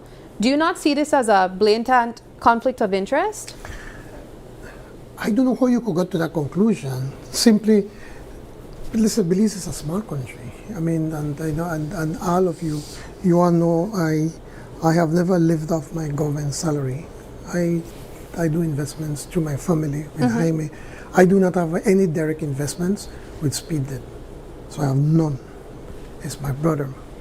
But BTL, despite the fact, like BEL, despite the fact, and Hydro Belize, while it's owned majority by the government, it is a private company. And as a private company, we allow them to be able to manage the company and for them to do whatever decisions they believe that it is in the best interest of the company. BTL has the price tag to buy BTL, the last price tag we saw, and it's still coming more and more, it was at $610 million. And they have to find ways how they could improve their earnings. And they've taken it from $1 million from the UDP in 2019, I think, and the last time I think it was $20+ million. And for them to, and I'm talking now as a business person, you try to see how you could have synergies and how you could be able to get more cash flow. In our company at Centaur, That's what we did. We started off as a small company in Orange Walk Town, and then we started buying all of these small companies in Corozal Town, in San Joaquin, in San Narciso, all the way up here to Ladyville, and then expanded into villages where there is no cable. So the idea is that then you try to expand so you could increase your cash flow to improve profitability. And I imagine that is what BTL is doing. I'm not involved in that discussion. I've stayed away from that, and I've said to Mr. Vasquez the last time, I will not talk about my family business. If you want to talk about family business, speak to Jaime. I'm the Prime Minister of this country, so that's as much as I could talk to you about. But $100 million, PM, that's a lot of money for you to not be at least a little bit invested in that process that is taking place. But no, you need to give the professionals an opportunity to do their job. I am sure that at the appropriate time, they're going to come to us. I don't know where you get 100 million or whatever it is. We need to give them a chance. You've seen, when you look at what they have done so far, the successes that they've had, this present board, since we took it over. So I could give them credit, no, I could give them a leeway. No, if we see that is something that's really bad, you see, don't look at the number. Look at what is being done. Look at the cash flow. For those that are in business, and I can tell you from my personal experience, whenever I look at a business, the first thing I look is cash flow. So then let's set aside the numbers and look at the monopoly then. How could this potentially impact as well? And that is where the Public Utilities Commission comes in. The PUC regulates. The PUC have to set the rates. The BTL, BL, BWSL just can't set any rates as they wish. They have to get the approval of the PUC, and so the PUC now will have to become even more vigilant in ensuring that the rates that are being set are not being that they agree to would not be taking advantage of the Belizean public. All right, PM, we're fresh out of time. We want to leave the final words with you. For, you don't realize, like I spend all this time about talking negative things when there's so much good things happening. So much good things have been happening in this country. We'll bring you again at the top of the year, Christmas PM. time, I'm waiting until January. but that aside, I know you guys have to do your job, and I understand, and I fully respect that. That's the democracy and the respect that we have to have with the media. And by you asking those hard questions, keep us on our toes, and it's good. It's good for the democracy. But I think that there's so much good things that has been happening in this country. From when you look for the infrastructure improvements that we've had since we got in, the amount of people that are today working. Look at the BPOs. A lot of young people are working BPOs. A lot of them that would have been out in the streets, they gave trouble, are now working. The BPOs this year, the salaries are going to be almost $200 million, 200 million. 20,000 people are now who are working in the BPOs, and guess what? I think probably I would want to say as much as 80%, but back we live at 70% of people working on BPOs are women, and a lot of them are working from home. Mm-hmm. So there's so much good happening in this country when you look at it, and for us to feel good about where we have challenges. Yes, we do. Now the affordability is the new word of the UDP. Yes, we understand that, but we're doing everything possible to be able to address these issues. But people are working, and despite the fact of the issue of affordability, from the numbers that SIB is saying, the inflation is going down, but it's going down from last year, not from where it was in 2020 when it was very, very, very low. So we understand these challenges. Our farmers are working. Look at the sugar industry. We had a bad crop this year, but this coming year is going to be better. Why? Because we saw this issue of the fusarium, the fungus, and the government, we as a government, decided to pump in $2 million immediately to help to spray these fields, to stave off the spread of this fungus. Now, I think what the media should have asked, they know the first leader of the UDP, what did he do when the farmers had gone through one of the worst droughts in history during their terms? They did not give the farmers a single cent. Mm. When you look at that citrus, with the citrus greening, what the UDP government did, nothing. And so we went from $100 million industry that it went down to just a few $1 million.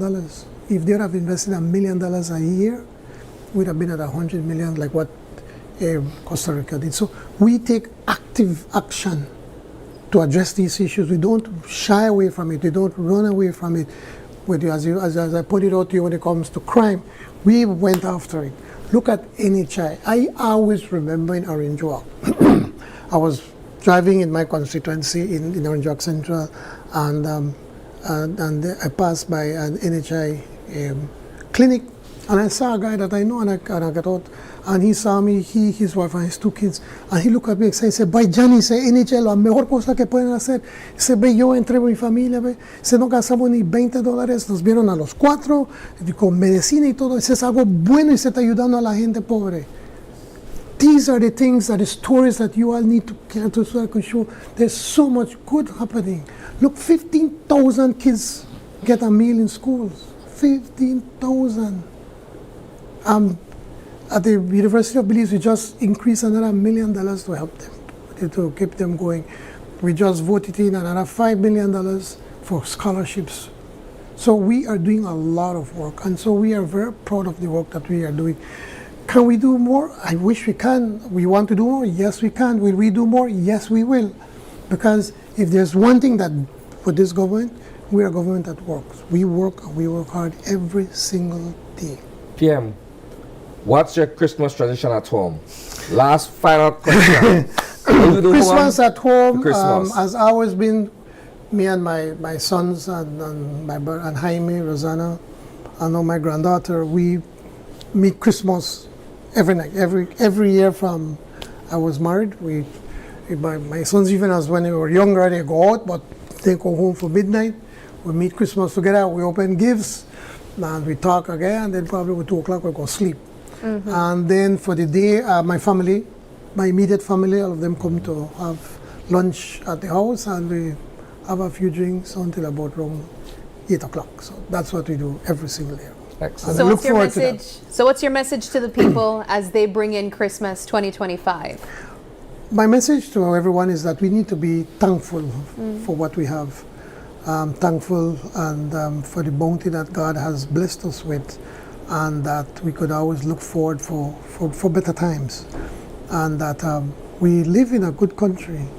We are good people. Whenever you speak to foreigners when they come to Belize, one of the first things they tell you, the people are so friendly. We are friendly, we are warm, we are embracing, and we should not lose that.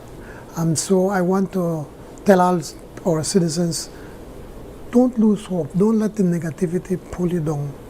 Look positive, work hard, and things are going to get better.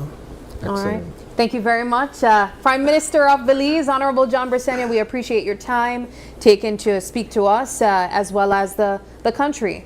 You know, I bring a lot of notes and a lot of stuff like we talk about. You use it from your head, man. But we don't spend time for all of the other negative things, man. Please. No, it's important for us to highlight each and every one of them. But thanks again. Yes. But really, thank you so much, and to all the Belizeans at home and abroad, Merry Christmas. Have a blessed one. And let's not forget the significance of Christmas. Yes, they're pretty, the gifts and everything, but it is time when we reflect and give our Creator, our God, our Lord, thank you for sending His Holy Son to save each and every one of us. All right. All right, we take another quick break now, but don't go anywhere. When we come back, we have more conversations for you right here on Open Your Eyes.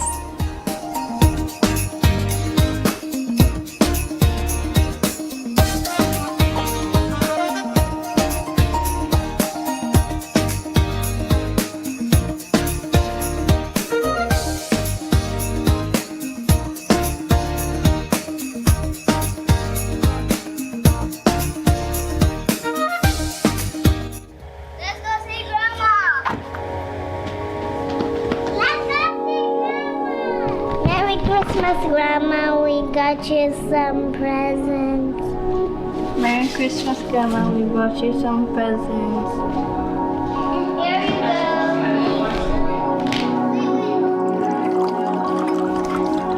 Hi, Dad. So, how has she been?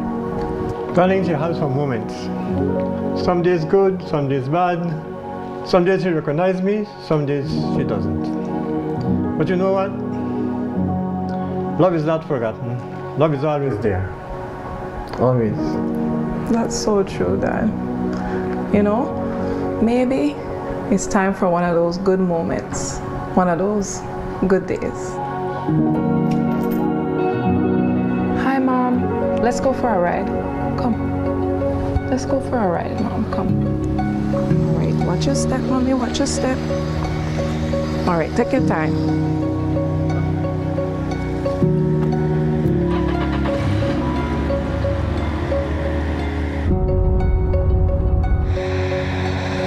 Look, Mom, this is where you grew up. Remember? You used to tell us about playing hopscotch in the yard.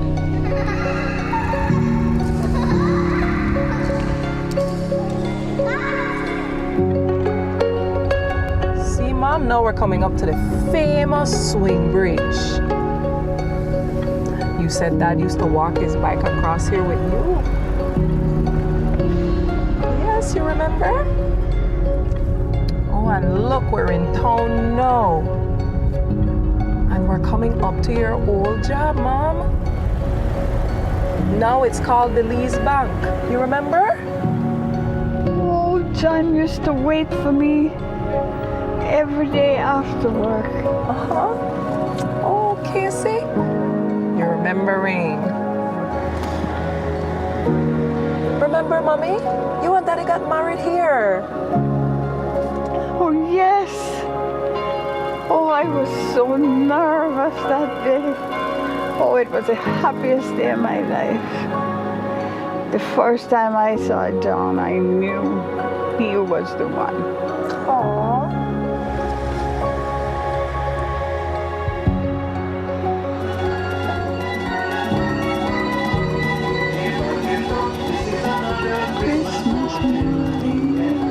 There you are, Mom. We better head home. John is all alone with the children. Yes, let's go.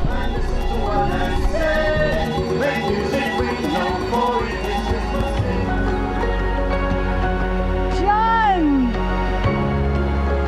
Mary! Merry Christmas! Merry Christmas, my love. Merry Christmas. Let's go inside, darling. Let's go inside.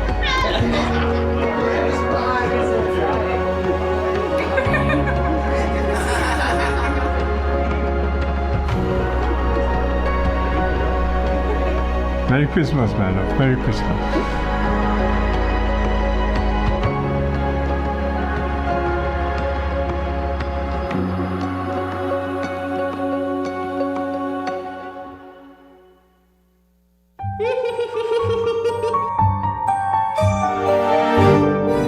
Guys, somebody thief Christmas! Open your eyes, streets gone too. Somebody call police, call Coast Guard, BDF, Santa. This could be the biggest story of the year. Guys, we need headlines. What about no Christmas tree? Big problem. I hope you never thief the security footage as well. How we want to sell Christmas packages with no Christmas? The thief Christmas. What? I hope they never Grinch. It is the Grinch. Make him look dangerous, but Christmassy. Okay, posting now. We need the eye in the sky. Okay, guys, prompter is loaded. Ready to go live. In 3, 2, 1. Christmas has been stolen by none other than the Grinch. Eyewitnesses saw him struggling, carrying all that Christmas decorations. He couldn't have gone. Excuse me, Paul. I'm being told we have a sighting of this green menace in our backyard. Ha, we got him green-handed. At GBM, not even the Grinch could cancel Christmas. This past year, we have enjoyed creating moments to bring you and your families together. And this holiday season, we wish you and your families even more togetherness, with moments filled with love, laughter, and joy. We wish you a Merry Christmas and much success in the new year from all of us here at GBM.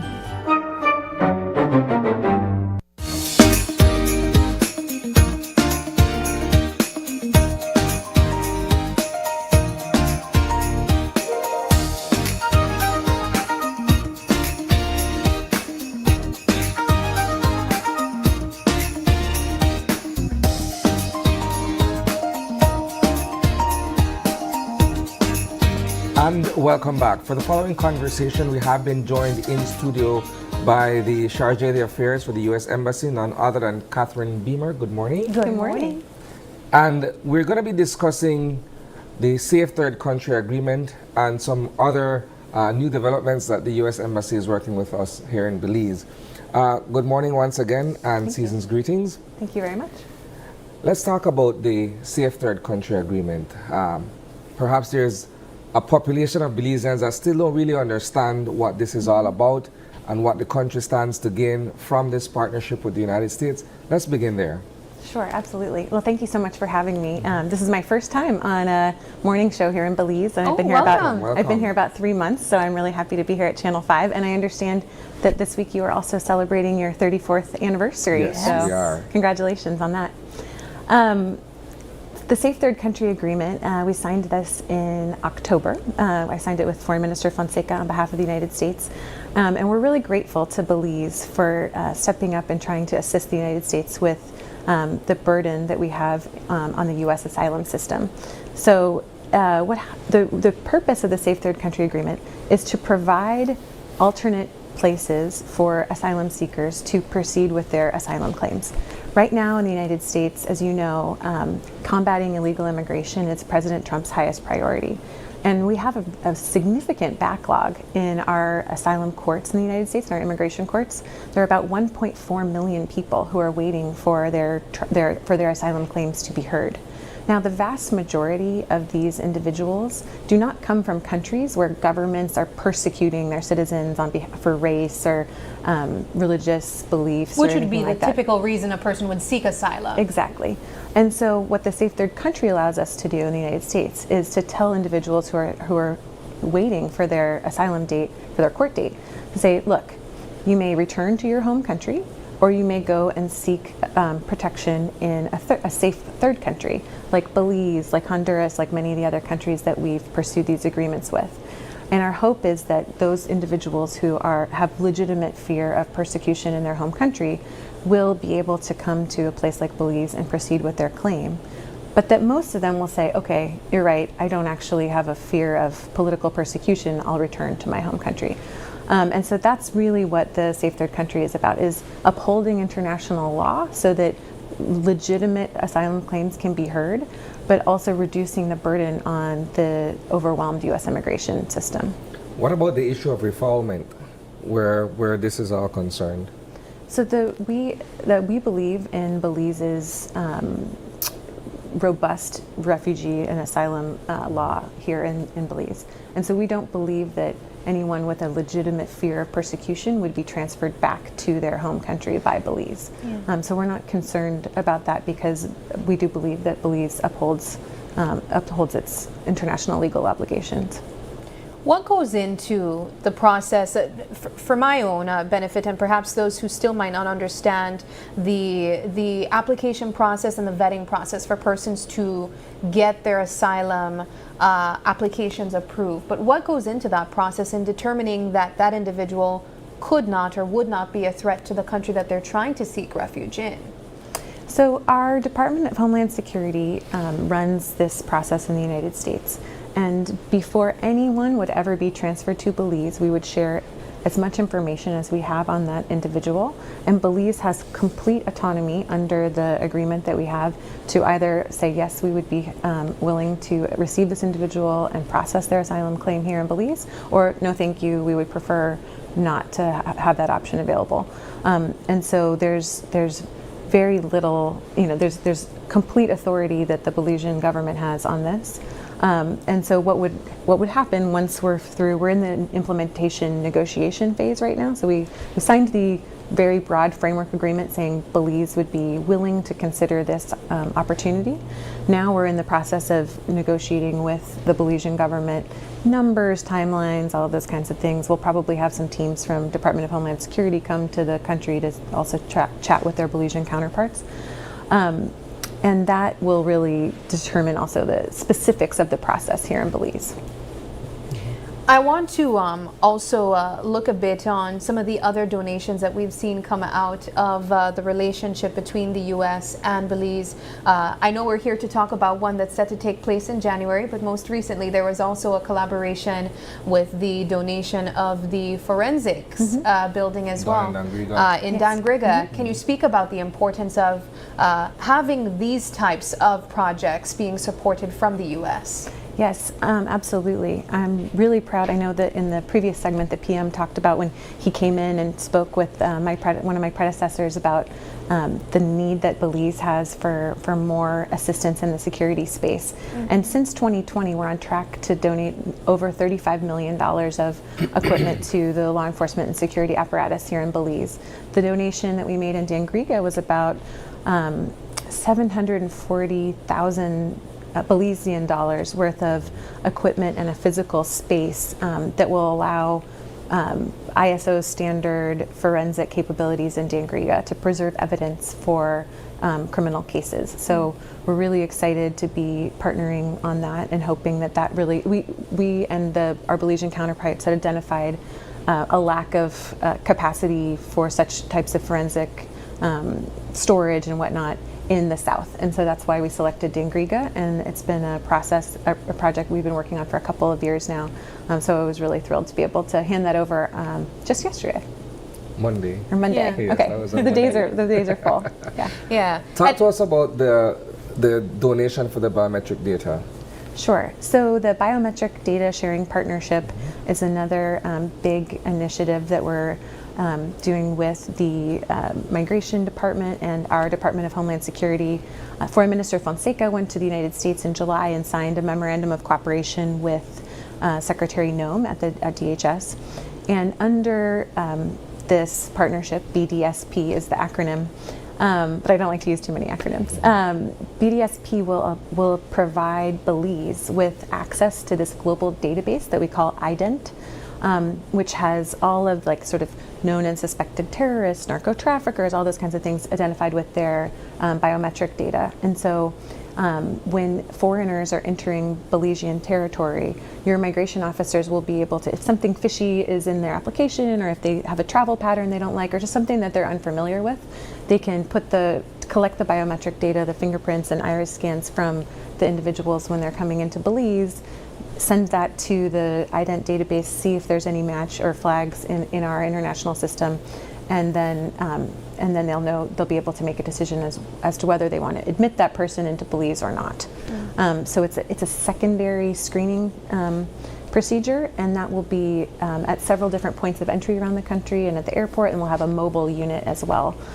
So this is going to really strengthen Belizean information about third country nationals entering the territory, and also just strengthening our partnership. This will also entail several different visits from experts from the United States that will come and be training Belizean migration officials on how to use this software and the physical hardware in the ports of entry. And so we're also hoping that those kinds of people-to-people exchanges will also strengthen the cooperation between our two countries. What else is in the pipeline in terms of collaborative works between the United States and Belize? Well, I'm sure you've also heard of it, but the Secretary Rubio and President Trump have talked about an American foreign policy that makes us safer, stronger, and more prosperous. And we're very excited about the partnership we have coming down the pike with Belize in 2026 with the Millennium Challenge Compact. And that's a $125 million project. And it is targeted at improving educational outcomes to prepare the Belizean labor force for jobs that the private sector have identified as sort of being gaps in the labor market here, and also improving the availability and pricing reliability of electricity in Belize, because that is also a constraint to private sector-led growth. And so I think you'll see a lot more of activity kind of rolling out with the MCC project in 2026, and we're delighted to have, we're going to be welcoming a new country director, so we'll have a new diplomat at our embassy that's a very experienced MCC alum, and so she'll be moving to Belize in January, and we'll be working on this in earnest with the Belizean MCA authority. All right. Well, as we wind down this conversation, if you have any final thoughts you'd like to share with our viewers regarding future projects that we can look out for and the importance of this bilateral relationship between Belize and the United States, you can do so. Absolutely. Well, Belize is truly a jewel and a valued partner of the United States. I think that you will have many more exciting things to see from us in 2026, whether it's cooperation on security issues or on economic prosperity. There's just a great opportunity to grow. I think in the United States, Belize is seen by our administration as a great partner, and we look forward to all of those successes to come. Alrighty. Thank you very much. Chargée d'Affaires, Catherine Beamer, we appreciate your time. Thank you so much for having me. Merry Christmas. Merry Christmas. We take another quick break, but don't go anywhere. When we come back, the next conversation is discussing Christmas road safety and security measures. We'll be right back.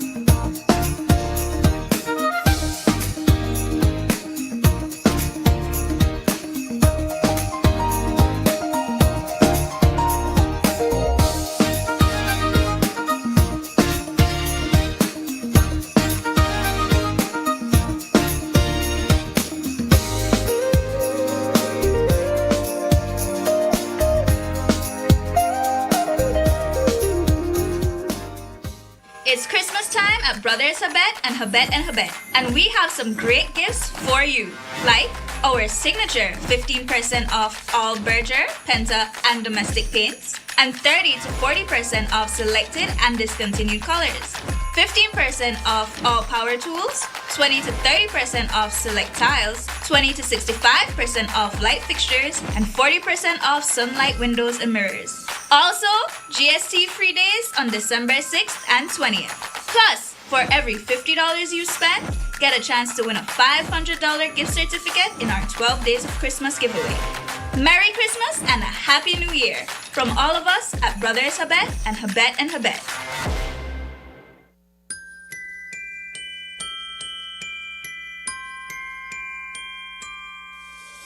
Oh, I need this Christmas time. It's to keep your heart near mine.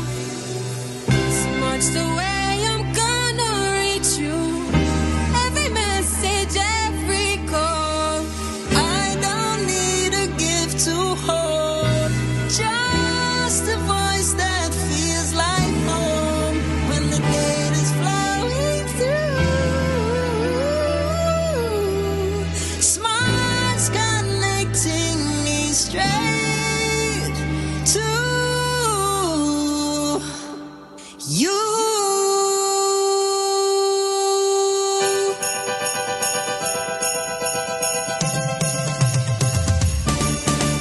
May every hello I miss you, every Merry Christmas too.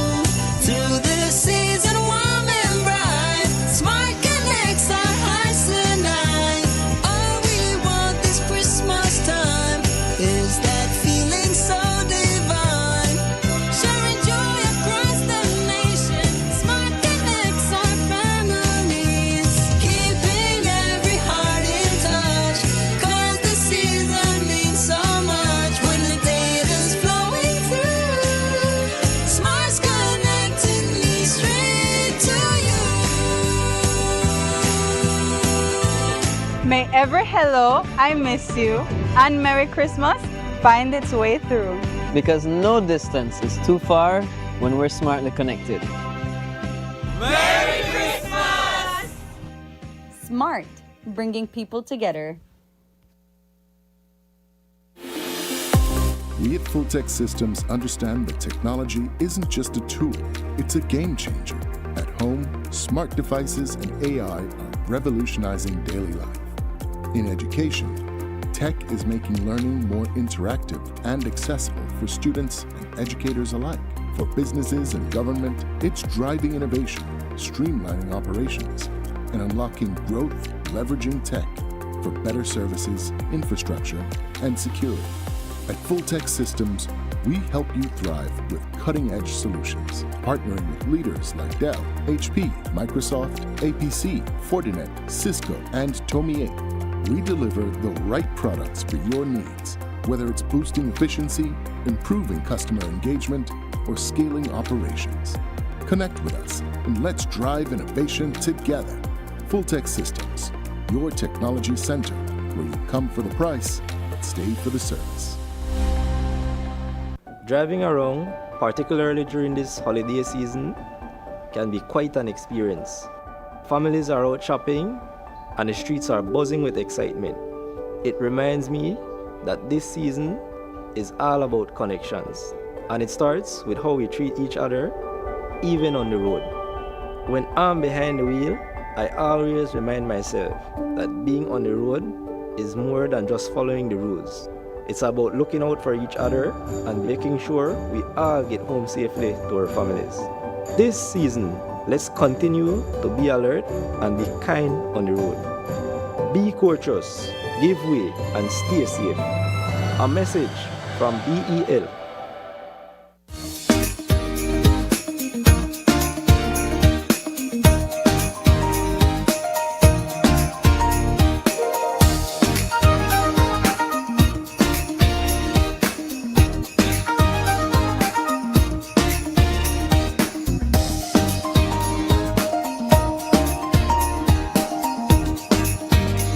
Welcome back. This is our final conversation this morning, and we're discussing Christmas road safety and security measures. We're joined this morning by Senior Superintendent Raimundo Reyes. He is the Regional Commander of the Eastern Division. Also with him is Superintendent Jerome Stevens, Commander of the National Traffic Department. Yes. Gentlemen, thank you so much for joining us, and welcome. Good morning, Anthony. Good morning.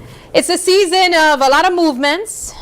We know that during Christmas time, a lot of people will be doing their shopping. There's also some partying taking place, a lot of social gatherings. And so it's important for us to have this general conversation every time around this year, where we look at ways that we can ramp up our own security measures, but also know that we will be having the trust and safety in the Belize Police Department.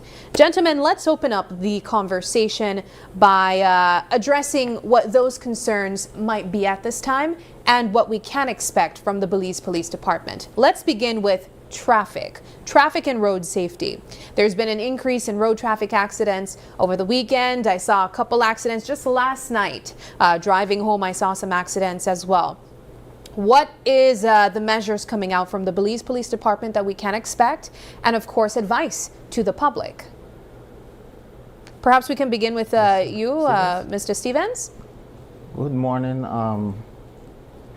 Presently, for road safety, we have already put in place our Christmas anti-crime. Mm-hmm. So normally what we do, we place checkpoints on the highways. This is not stationary checkpoint, but roving checkpoints. Mm-hmm. So we have during the evening time between 6 and 11, we have a checkpoint mounted within Crooked Tree area and La Democracia area. We also have 2 vehicles that we do roving patrols within those areas as well. What we do is we do this random checkpoint and vehicular patrol because we do it within key areas and certain times based on the statistics that we have and the peak hours that we see it is needed. As you rightly mentioned, it's a Christmas time, so thereby we would put more officers on the grounds. And as it relates to joint operations, we join along with the transport department, and we also do patrols extending all the way up on during the peak hours of the morning. Mm-hmm. Especially dealing with drunk drivers. We want to target motorcycle riders as well. As you know, that is an increase in a lot of fatalities. You mentioned peak times. Are you guys collecting data on certain times that accidents are taking place in the country? Yes, we do. What's the numbers on that, or what's the statistics looking like there? Well, what I could say is that last year we had 62 fatalities as relates to motorcycles. Uh-huh. However, this year, it's a little bit down to 42 so far, based on the statistics. It's still a lot though. Yeah, it's still a lot, yes. So we are also doing a lot to try and see how we could curb these accidents from occurring. How effective have these random checkpoints and the roving checkpoints been in terms of trying to lower the numbers of fatal crashes, or crashes on a whole? As far as we see it, it's working because we used to have a lot of accidents happen during the daytime, but we noticed that now during the nighttime is the time that these accidents occur as it relates to motorcycle. So I believe because some of the areas on the highways are very dark and the visibility is minimal for the drivers and for the motorcycle riders, I believe that's one of the main causes, along with alcohol and a little bit of speeding. Let's shift over to ASP Reyes and talk about the efforts of the department to put more boots on the ground this time of year. A lot of people come into Belize City to shop. A lot of Belize City residents are out and about enjoying different festivities and what have you. And so the likelihood of crime and other criminal offenses taking place goes up. What's the department doing in terms of trying to keep numbers on the ground? Presently, we usually have, as mentioned by Mr. Stevens, the anti-crime patrol that we instill from the beginning of the month to the end of the month. We do have an increase of foot patrols within our areas where we have seen or being affected with robberies. So we bring in the staff people who work the 8 to 5 are asked to come back between 6 p.m. to 10 p.m. and we actually put them on different areas where we know that people will be moving around doing their shopping. So for us to try prevent robberies from happening. Of recently, yes, we have seen an increase in numbers when it comes to robberies, but it is out of that hours that we're using our officers. It's happening right now early in the morning. People who are trying to make their way to maybe to the bus terminal or going to work are somewhat being targeted.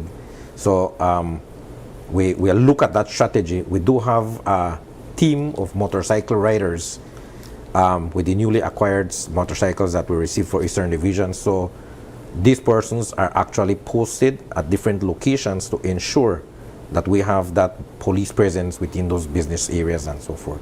How about home invasions, burglaries within homes? We also know that a lot of families, a lot of people will be traveling as well during this time of the year. Is there any advice that you could give to persons who will be traveling and leaving their homes unattended? As per usual, we must work along with our neighborhood. Do you have a family member who you could leave in your residence whilst you are out? Inform your neighbor that you will be out, so that if he or she sees something unusual, they could quickly call the police and say, you know what, there's a strange person inside my neighbor's yard, can you kindly check? So that we could respond to those kind of information and so forth. Burglary is a crime of opportunity.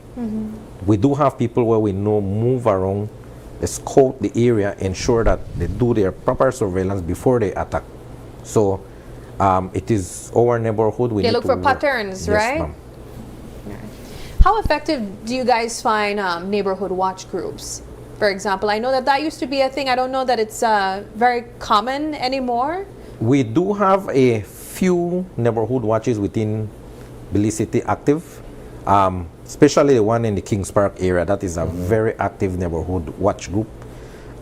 It is our intentions to get more people involved in this program and create more, because we had some but are dormant. So it is just for us to revisit those areas again, speak to the persons who are in charge of those neighborhood watches and try to get them back. Because at the end of the day, we the police cannot be at every street corner. So we need the assistance of the public to police the city as well. What's the process of a neighborhood watch then for persons who might be, tuning in and thinking, okay, maybe I could put something together like this for my community? When you have a neighborhood watch, what takes place? What we usually do, we would visit the community or the area where we see crimes happening. We ask people if they could volunteer their time. right? Once we could set a group of people that are willing to form a committee, because you have the president, you have the secretary, the treasurer, and so forth, and we do monthly meetings. So if somebody from the community knows that, okay, I want to form this neighborhood watch group, I am interested, I could convince my neighbors for us to make this group work together. They just need to contact us, and we then send an officer from the community policing section to visit them, give them further tips, and then we, the senior command, go in and we talk to them and so forth, and then we start with that dialogue of that monthly meeting and sharing of information with the public. At this time of year, what useful tips can be shared by the police department to the average Belizean in terms of how they go about either shopping, how they go about leaving their homes, to visit friends and family, and being able to secure not only their own physical well-being, but their properties as well? One of the things, like how I had mentioned, speak to your neighbor. Ensure that your neighbor or family members know that I will be leaving for such amount of days, so I need you to do a physical check in my property every now and then.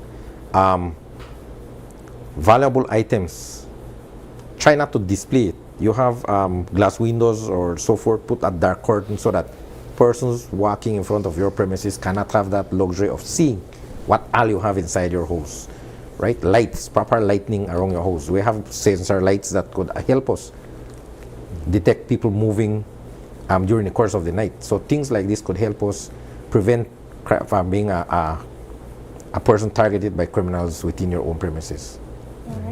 Well, gentlemen, as we wind down this conversation, I'll ask if you have any final thoughts you'd like to share with our viewers at this time. From my end,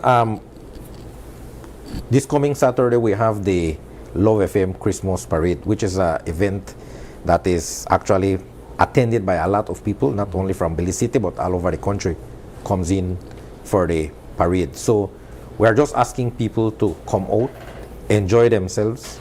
It is a family event. Children will be out there, so come and enjoy yourself. We do not want to see any kind of sort of violence whilst this parade is happening. We will have adequate number of police officers for that event. We have the support of the Belmopan headquarters, who will be sending in additional officers to assist us. So we do have everything in place come Saturday for the Christmas parade. As it relates to accident, to my era, I would like to encourage drivers to make sure that whenever you're going anywhere on the highway or anywhere within the city, we always remember that alcohol. Remember that if you're about to drive a vehicle, try and get somebody who does not drink. Make sure that you secure that, because we don't want anybody to get hurt during this Christmas season. I just want the public to know that the police officers will be out during this time. We are already out during the night and during the day, and we'll be checking drivers and we'll be checking vehicles. Make sure that your vehicle is roadworthy. Make sure you check it before you move, and as I say, make sure that your motorcycle as well, because people does not like to wear the helmet. Make sure that's one of the safety device, the main safety device for you riding a motorcycle, because as you know, when you're in a vehicle you are more protected. However, when you're on a motorcycle, the helmet is something that protects you a lot, along with the goggles and some type of reflective jacket or something so that they could see you. Make sure all your lights are working. And as I said, do not drink and drive. Get a designated driver so that they could assist you with that. All right. Well, gentlemen, thank you so much for joining us, and we wish you guys all the best. Thanks. We take our final break now, but don't go anywhere. When we come back, we'll be wrapping things up.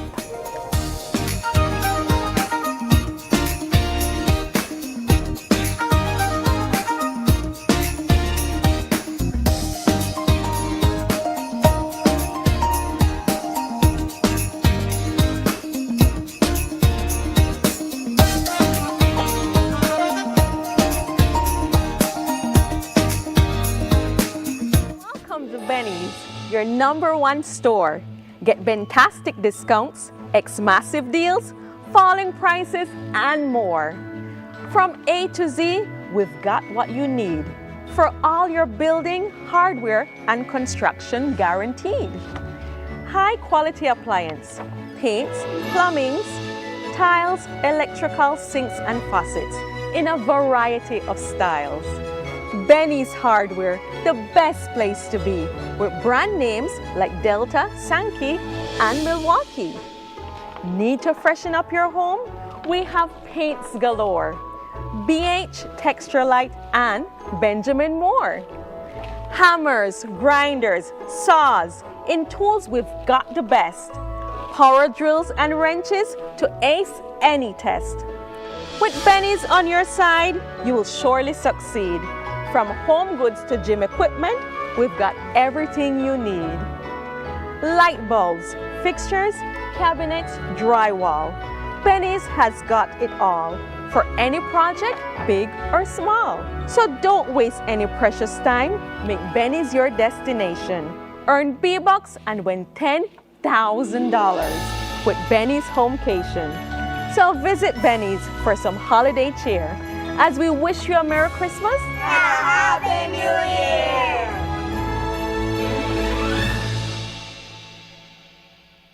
Electricity is essential for everyday life, but behind every outlet, a lot is happening to bring you safe, reliable, and sustainable energy. Let's start at the beginning. Independent power producers across Belize generate electricity using a mix of renewable and non-renewable resources. Electricity travels across a network of high-voltage transmission lines capable of transmitting electricity across long distances.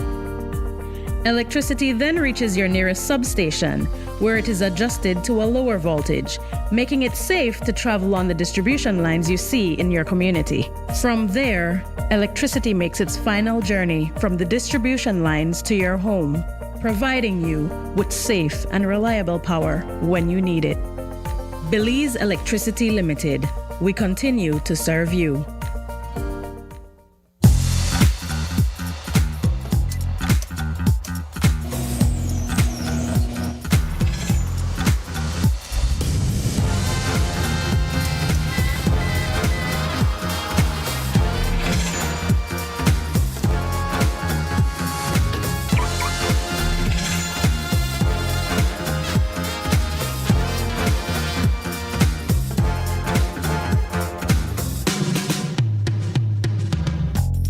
Introducing BB Insurance, built for Belize.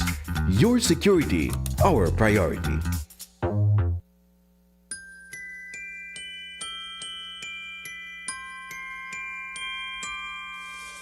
Oh, I need this Christmas time. It's to keep your heart near mine. It's much the way I'm gonna reach you. Every message, every call.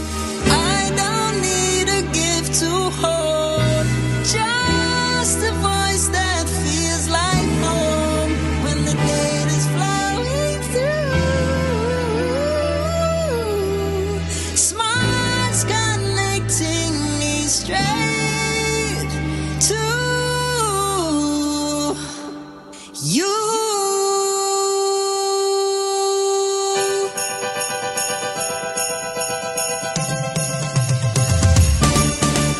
May every hello I miss you, every Merry Christmas too. Through this season warm and bright, Smart connects our hearts tonight. All we want this Christmas time is that feeling so divine. Sharing joy across the nation, Smart connects our families. Keeping every heart in touch, 'cause the season means so much when the data's flowing through. Smart's connecting me straight to you. May every hello, I miss you, and Merry Christmas find its way through. Because no distance is too far when we're smartly connected.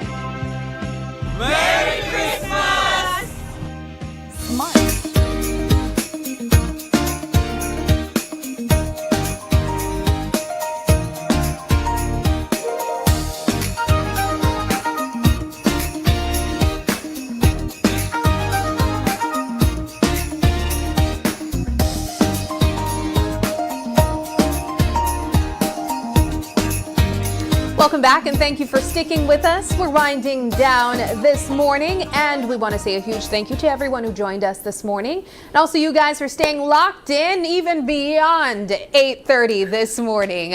We've had a lengthy discussion with PM, so please forgive us if you stayed a little bit longer and try to hold off before you went to work just to try to stay locked in. We hope you appreciated the conversation as well though. But for anyone celebrating a birthday today, December 10th, happy birthday to you. If you'd like to give a birthday shout out or if you have any questions, comments, or concerns, you can send us an email at oie@channel5belize.com. You can also catch us on Facebook, that's Open Your Eyes BZ, as well as Instagram for behind the scenes content, that's OIE Belize. You can even call us or text us on our OIE phone number, that's 675-2555. But please do us a favor and join us again tomorrow when you open your eyes. To start your morning right. Until then, keep your eyes, your mind, And your hearts open. have a wonderful Wednesday, and we'll see you very soon. Bye.